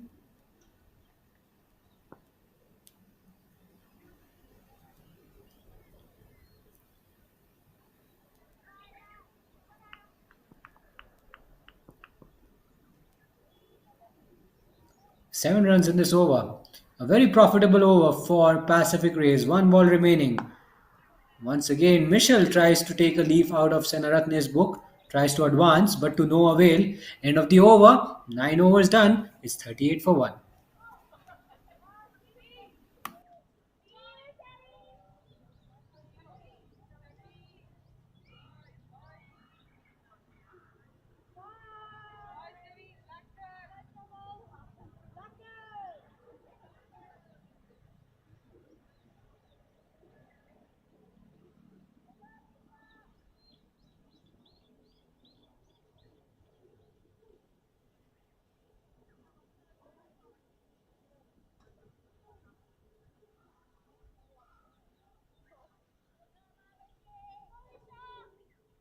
You're beginning to see a bit of a fight back from Pacific Rays. Senaratne holding the Pacific Rays innings together like a glue, contributing immensely to this run chase. 22 of 27. She scored a major chunk of the runs for her side. The other batters will have to get their plan together. At the moment, Senaratne is waging a lone battle. But somebody has to step in and help her out, give her a hand to consecutive dot balls from Bates. And she's been hard to get away. Bates has been very, very probing, very, very uncanny with her line, with her length. She's bowled excellent areas. She's got some runs under her belt in the first half, so that will give her some confidence. Make it 3 in a row. And I think that's what they need to do. Either try to get wickets or try to bowl dot balls consistently. And she's doing the latter. She's consistently bowling dot balls. The length has been quite ideal. It hasn't been too full or too short. It's been at the stumps. She's directing most of her deliveries at the stumps. So she's turning out to be a very tricky operator. Make it 4 in a row, 4 dot balls in a row. Now, I get a feeling something has to give. Something has to happen. Possibly A rash shot from Senaratne. A wicket maybe for Bates around the corner. You just never know. Possibilities are endless. Big delivery coming up. Four consecutive dot balls. And what does the umpire think? Wide is the signal. So that will just release a little bit of pressure. But Senaratne will realize that they haven't got enough runs in this over. Just one run coming in the form of a wide. No runs off the bat in this over. So she'll be itching to hit this ball. Just like that, tongs it down the ground. Long off was in position. She collects it on the bounce. Score moves on to 40. Almost at the halfway stage. 73 runs needed. The required run rate has gone above 7 for the first time. So this is not good news if you are a Pacific Race supporter. You don't want the run rate to creep up above 7. It usually gets very difficult in a women's T20 game. Anything above 7 on a very tricky surface, you're asking for trouble. And that's how the over has ended. We've officially reached the halfway stage of the run chase. 10 overs done. Pacific Rays 40 for 1.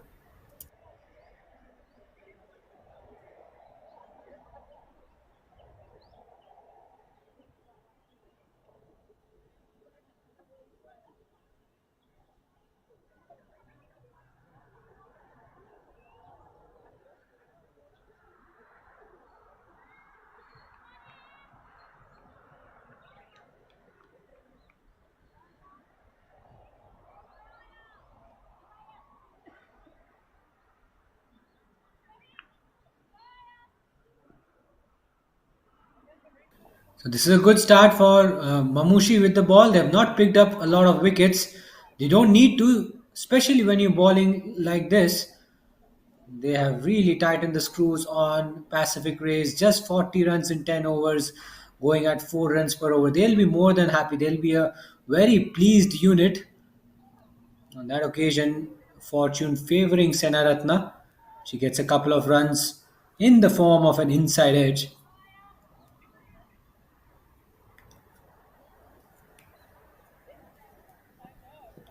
Uses a feed, chips it in the air, and two fielders almost converging, and nobody gets there.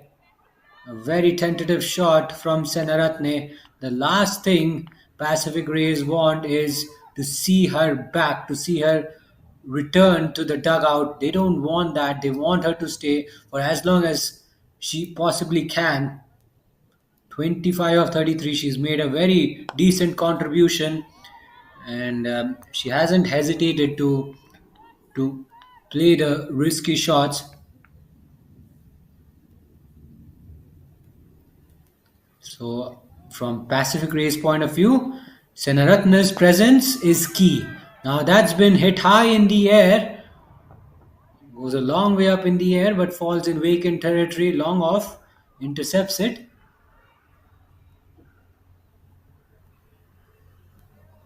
So the intent has to come from somewhere. Michelle has consumed quite a lot of dot deliveries.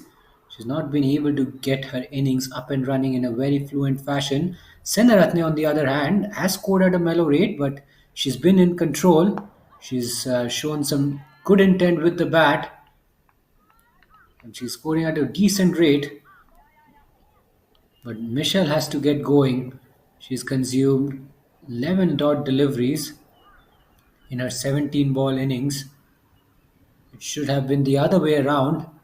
One ball to go. What does she do? Swings it away on the leg side, and they'll scamper through for a single. End of the over. Scoring rate still at 4 runs per over.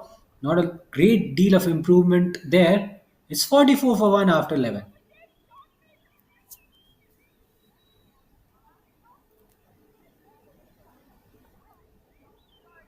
I think the two batters will possibly replenish their hydration levels. The temperatures are pretty cool. It's not very hot, but when the pressure is on, you put in the physical effort, it really can get the better of you at times.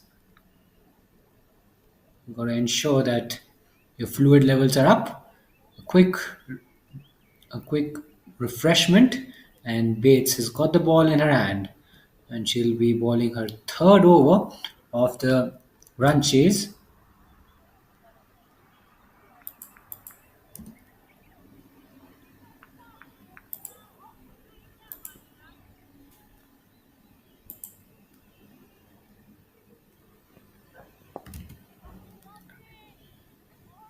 So Michelle is starting to get going. She's rotating the strike,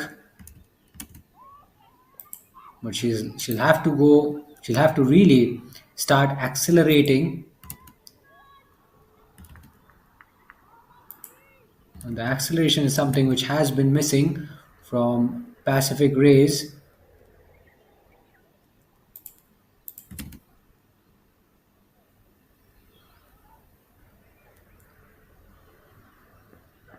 Down the leg side. Will that be a wide? Yes, it is. There's no touch involved whatsoever. They'll have to be a little bit mindful. Bates has been very phenomenal with the ball. She's hardly given anything away. And the run flow has been down for the most part. We've just seen a boundary or two. We've seen a couple of boundaries from Senaratna, if I remember correctly. But those boundaries have dried up. And after the power play, they have really struggled. The field is spread out, boundaries are hard to come by. Even strike rotation hasn't been at its fluent best.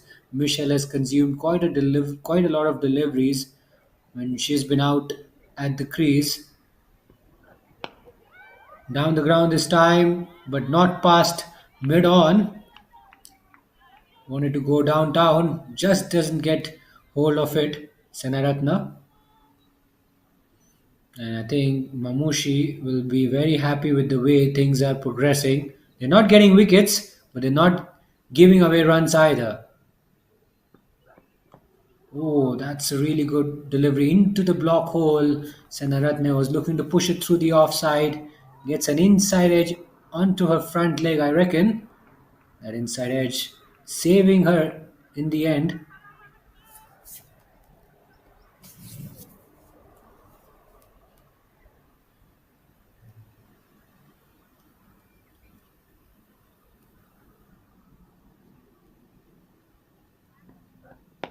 Chips it in the air, goes down the ground, high in the air, but it was certainly going to be a teaser. Oh, that could have been a run out attempt.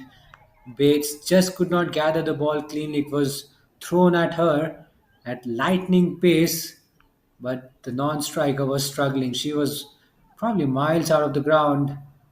A direct hit was needed, a good throw was needed, but nevertheless, they miss out on an opportunity. 2 runs taken, last ball of the 12th. The required run rate has gone over 8. Now that's been clipped away nicely. Will it be a couple of runs? Easy couple of runs. But the equation looking very tricky for Pacific Rays at this stage. And that will be the last ball of the over. Yes, 50 up for Pacific Rays after 12 overs. It's 50 for 1.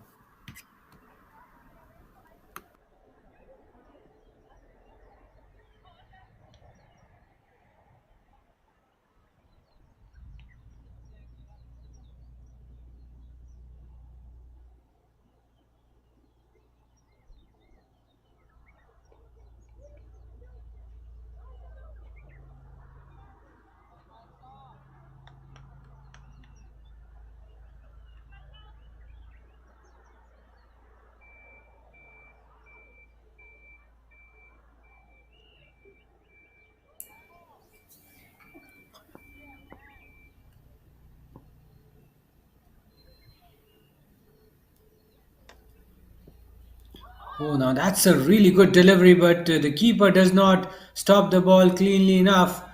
And they've conceded a couple of byes. This could be close, run out possibly. Now, has she collected the ball cleanly? I don't think she has, but clearly Michelle was struggling. They sneak a couple of runs in the form of bye. We'll take a look. No problems with that. Now the second run. Oh no, I don't think she collected the ball cleanly. Otherwise, that would have been the end of the road for Michelle. That would have been a disastrous result, a disastrous outcome for Pacific Race. They survive, but required run rate still above 7.5. They've got a lot on their plate, I'm afraid. Time running out, they don't have enough deliveries to play with. And I was saying earlier, anything around 120 is going to be a stiff ask, a stiff target for Senaratna.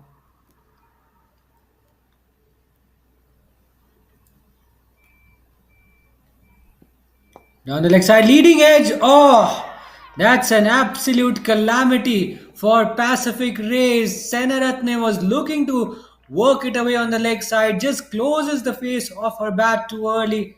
I get a feeling she was possibly undone by the slow pace of that delivery. A leading edge ball pops up in the air, and Moscrip jumps to her right and clings on to a very fine catch. It's 53 for 2, and the danger batter, Senaratne, she was the pick of the batters. The anchor batter is out, and now Pacific Rays have to rebuild, and they have to rebuild really fast because they've lost their key batter, and Michel has not been able to hit the ground running, and they'll have a new batter in place. So a time for them to consolidate, but clearly time is running out. They're running out of deliveries as well.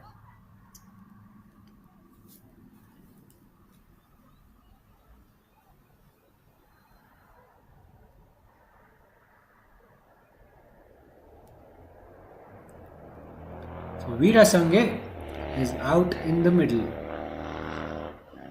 and there'll be intense pressure on her because they've got a big target, a big target ahead of them, and frankly, not a lot of deliveries to play with. Now that will help them momentarily. And they need to get some runs off the bat as well.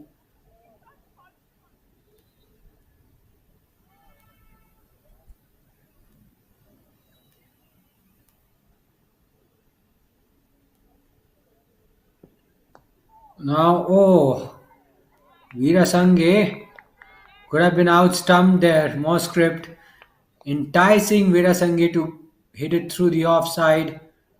Veera Singhe was just not able to get to the pitch of the ball, and she survives. But this is good bowling, fine piece of bowling from Moscript.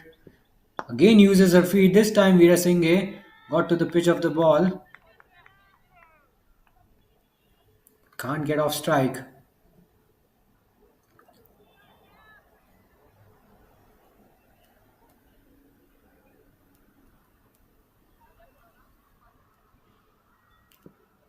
Tosses it up, throws it a lot wider this time, and Veera Singhe manages to put that ball in the gap eventually. We'll keep the strike for the next over, and Mamushi still well on top, 55 for 2 after 13. Correction.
That's Bates into the attack, bowling a final over. Now Veera Sanghe was able to get the ball in the gap, and that ball will reach the boundary as well. A welcome boundary for Veera Singhe and for Pacific Rays. How skillfully she played that shot. We'll have to take another look at that. There was width on offer, and she had to literally reach out for that one. And at the last minute, she opens the face of the bat, gets it into the gap between backward point and point. Desperate attempt by the fielder there, but she came in contact with the ropes. So that was a boundary, an outside edge on this occasion. And it will be more runs for Veera Singhe, possibly a single this time. First boundary for Veera Singhe. And can she add some life to Pacific Rays' sedated innings? And they've really been behind in this run chase for the most part, scoring rate around 4.5, especially given the fact when the required run rate is around 8. Um, Clearly, you're not quite helping yourself with the bat, are you?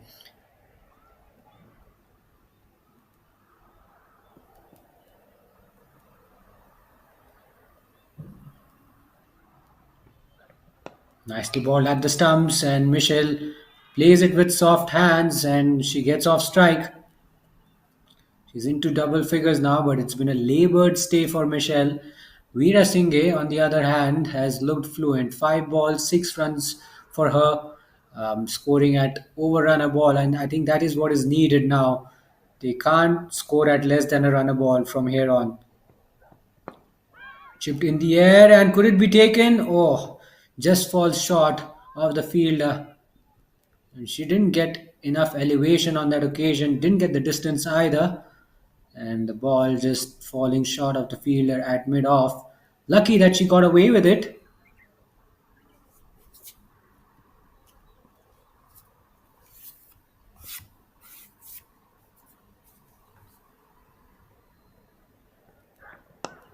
Slaps it down the ground towards mid off, but will only be a single.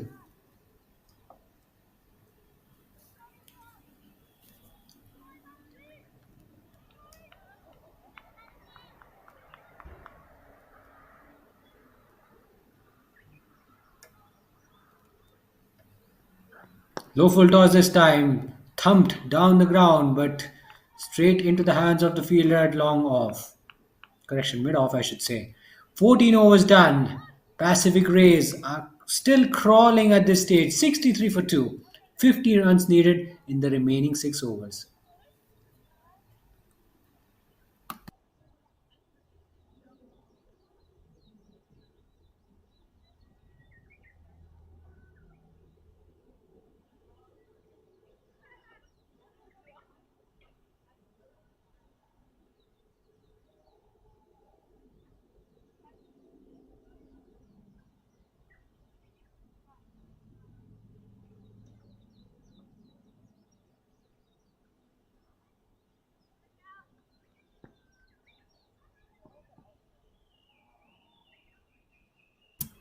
Moscrip to continue. Oh, that's a really good delivery. A stumping chance.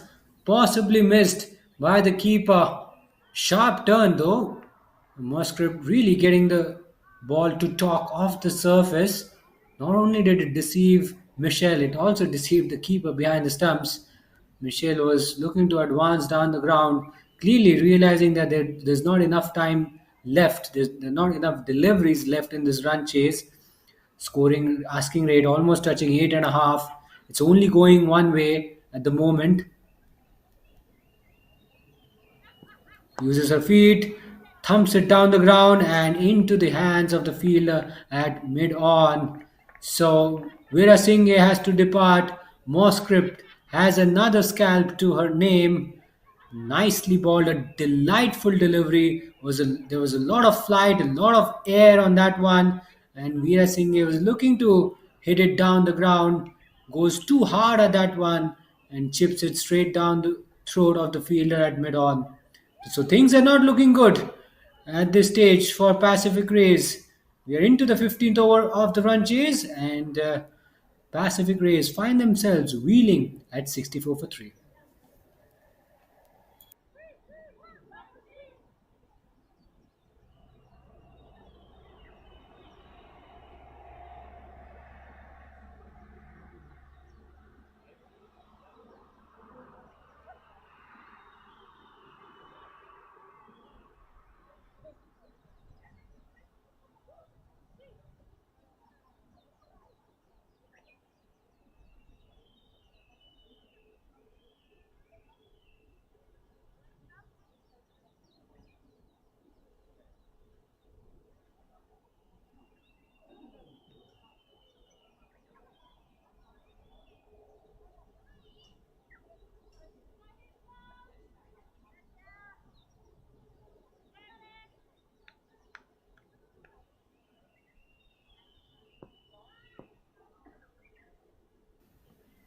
So Dignam out in the middle, and I dare I say Pacific Rays are staring at an imminent defeat. Dignam has gotten off the mark. We'll have to wait for the umpire's signal. No signal from the umpire, so it's runs off the bat. Dignam opens her account with a brace, but I get a feeling Pacific Rays may not end up on the winning side, given that the way things are progressing.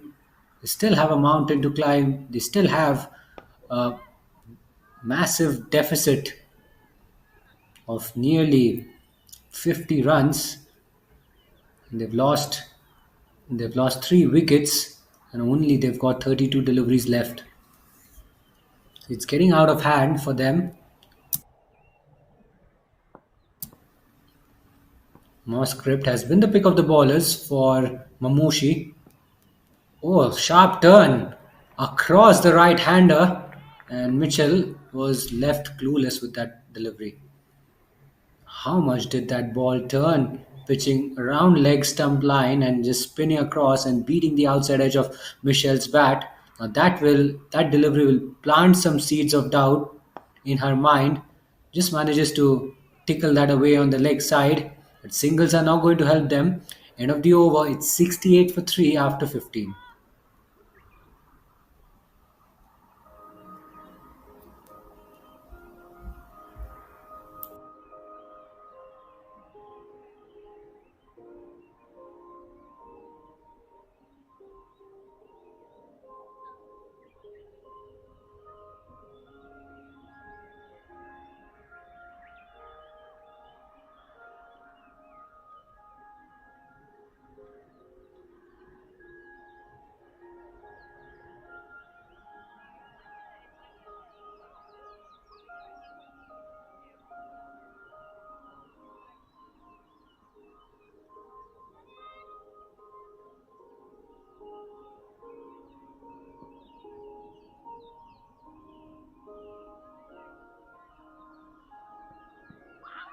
So that's Shahani who comes into the attack. A big shout for a leg before.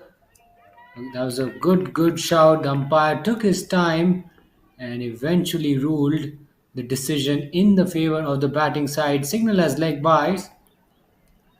But I think Mamushi bowlers will have to just keep it tidy from here on. Doesn't matter if they get wickets or not. They can choke Pacific Rays by keeping it tight. But that's not going to help them. It will be a wide, more than a couple of wides, 3 wides this time. 3 bonus runs added to the team total, and the ball will not be counted, so that will help them minimize the deficit.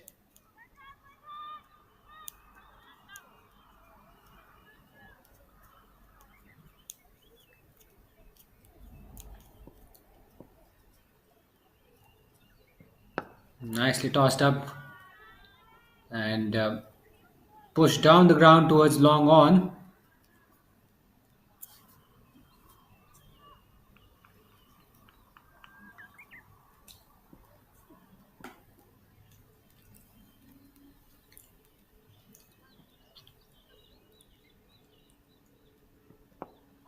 Inside edge rolls away through the square leg region. And at the moment, they're just dealing in singles and doubles. Uh, Keeper flicking that one back on the stumps.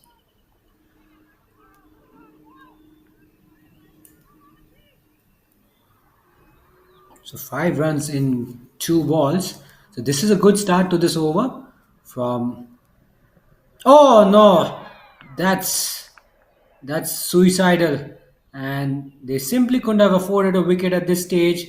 They were getting few runs in this over. They were getting a bit of a move on, and Shenani balls a straighter delivery, which just skidded through off the surface, and the batter there playing down the wrong line exposes all 3 stumps. You miss, I hit.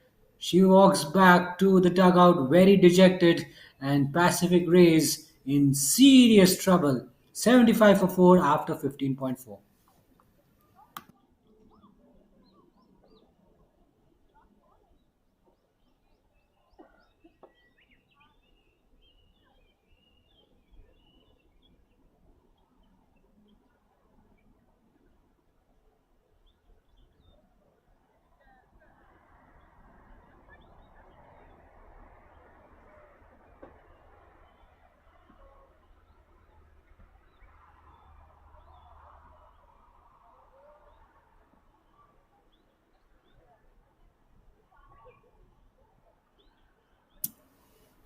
So Goto comes out to the middle, and they were getting a little bit of a momentum. 7 runs in this over. Things were looking good. They were getting back on track, but this wicket will peg them back. It'll disrupt their momentum. Oh, could have been another wicket. I think she's gone. Would you believe it? Bowled through the gate. Goto had absolutely no clue about that one. And that's a sensational delivery from Shahani. A little slower through the air, possibly. Length slightly on the shorter side. Little bit of turn off the surface. And Goto was all at sea. There's nothing much you could have done about that ball. And at the moment, Mamushi making a strong statement with the ball. Shenani on a hat trick. Big ball coming up. She started off poorly in this over. She conceded 7 runs, and then she showcased her resilience with the ball. 2 consecutive wickets. What a response from the off spinner.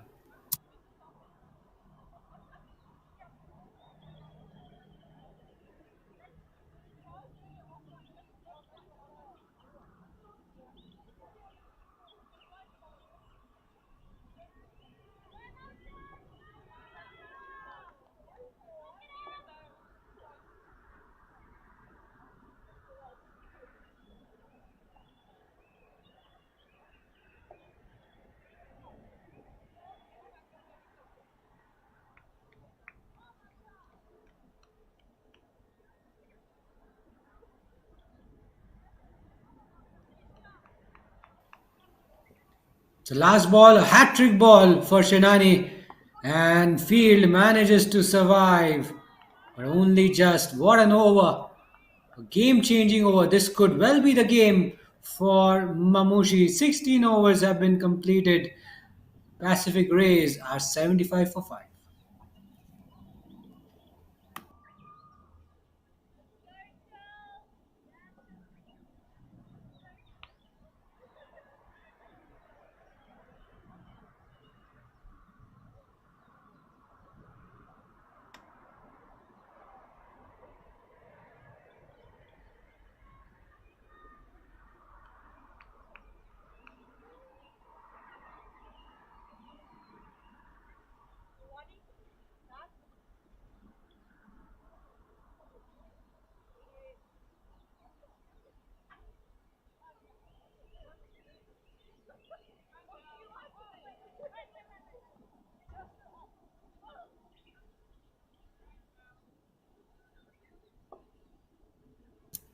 So Moscrip has been given another go. There are no surprises. Misses out on the cut shot, on the pull shot, I should say. Beg your pardon. And she's getting the ball to turn a lot. And she's not afraid to throw the ball up in the air. And why would you be so afraid to throw the ball up in the air when you can extract so much turn off the surface? And this is a brilliant performance from her in the final. She picked up those 2 wickets, 2 crucial wickets that possibly triggered a collapse from Pacific Ray's point of view. And they are slowly but surely falling behind in this game. And they're getting to a point of no return. Field and Dignam out in the middle, relatively new batters at the crease. Field, really skillful all rounder, chips it in the air, but well wide of the 2 fielders on the offside. And singles are just not going to help them. Singles will not hurt Mamushi either. They're happy to give away singles and doubles. All they are worried about is the extras. Extras. There have been a few extras. Bowling hasn't been very disciplined from the Mamushi bowlers. Correction. But they bowled well in the middle over, especially Moscript. She's picked up 2 wickets, and she's put a very tight lid on the scoring rate. And batters have found it hard to take the attack to her. That's been clobbered. That's gone high. That's out of the park. We have just seen the first maximum of the run chase. I get a feeling it has probably come a little too late. There's a saying, there's an age-old saying, it's never too late. And look at that, it's been absolutely heaved away, powerfully struck, a low full toss, an absolute freebie. And now it's a boundary, I think. So all of a sudden, the floodgates have opened. Now, is it a start of something special for Pacific Rays? We'll find out. A big over though for Pacific Rays. It's 87 for 5 after 17.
This is a very crucial stage in the game.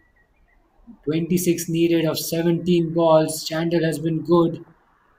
And once again goes past the outside edge of her bat. Two consecutive dot balls will build some pressure. Field has to find a way to get to the other end.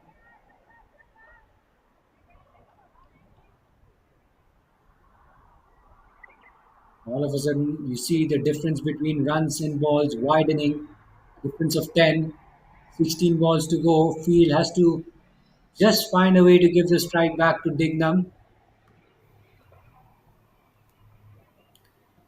Nicely balled this time, but she manages to dab that one away to the offside. Now Dignam on strike. She's got all the shots in her book, and we saw her dominate the bowler in the last over. We got a glimpse of what she can produce. But at the moment, Mamushi is still in the driver's seat. It's their game to win. But Dignam is going to attack, that's for sure. She'll not go down without a fight. That's been pulled away on the leg side. They'll definitely try to come back for the second. A bit of a fumble.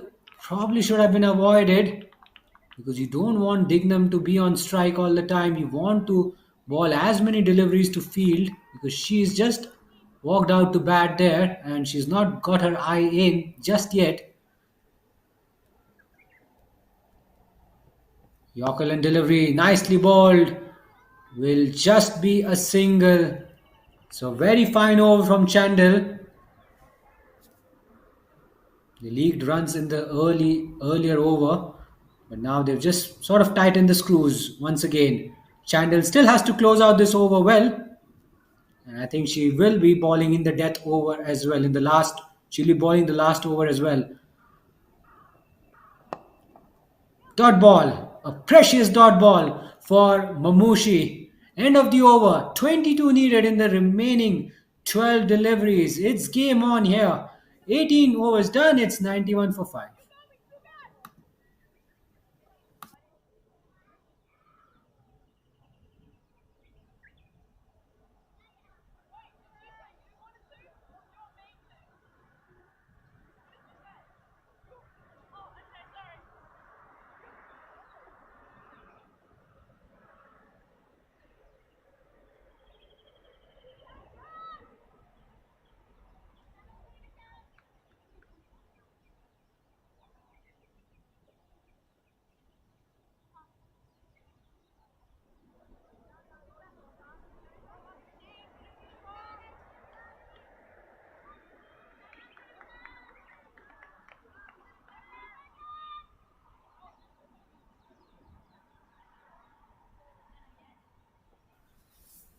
We're seeing a bit of a cliffhanger now. This game is going to go all the way down to the wire, and Mamushi cannot lower their guard, especially when Dignam is on strike. She can hit the long ball, but now she perishes. Ota picks up her first wicket, very first ball she strikes, and she has gotten rid of the dangerous batter, and that could probably be the end of the road for Pacific Rays.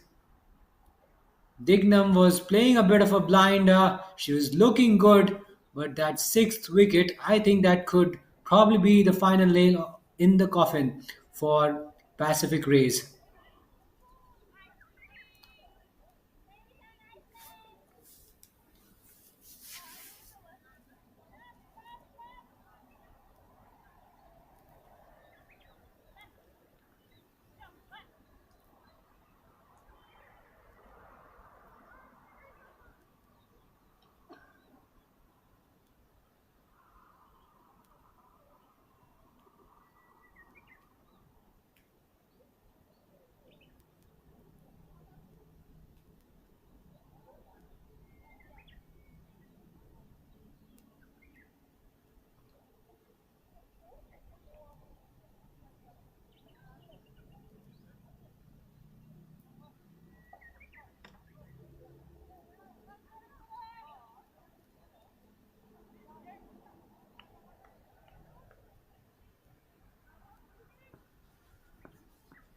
So Morita out into the middle, and not sure if Pacific Rays have a lot of batting left. 11 balls to go, 22 to get. They're still not out of this game yet. They get assistance of some extras, a couple of boundaries. You never know. They will be able to turn the tide back in their favor. At the moment, the situation is very tricky. The equation getting out of hand, 22 of 10. Make it 22 of 9. Ball angling down the leg side. A good shout, but clearly drifting down the leg side. And Mamushi bowlers can now breathe a sigh of relief because they got rid of the dangerous batter, and now there won't be enough impetus left from the Pacific Rays batters. Clearly now they will be losing momentum. 2 balls to go in this penultimate over, and I get a feeling Mamushi are smelling victory, but they really shouldn't get ahead of themselves yet because the game is not over yet. We still have 8 legal deliveries. You never know. The game can swing any which way. Guides that one away towards short third. Will take a single, but I don't think singles are going to help.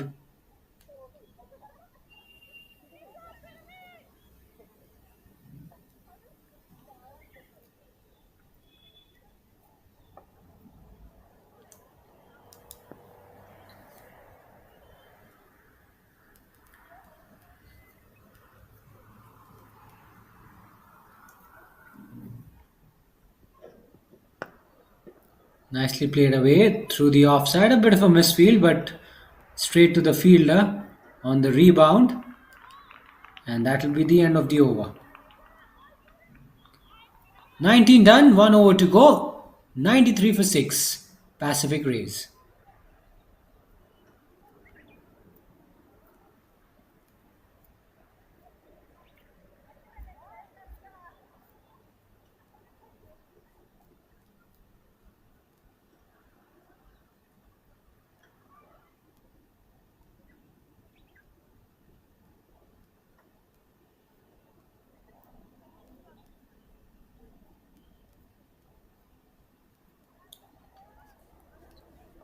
Looks like it's going to be Chandel. She's been wicketless, but she wouldn't mind that because she's kept the run flow down. She's got 20 runs to defend in the final over. Big over coming up, and she starts off well. Block hole length delivery, and a bit of yes and no in the middle, and they'll happily gift away a single.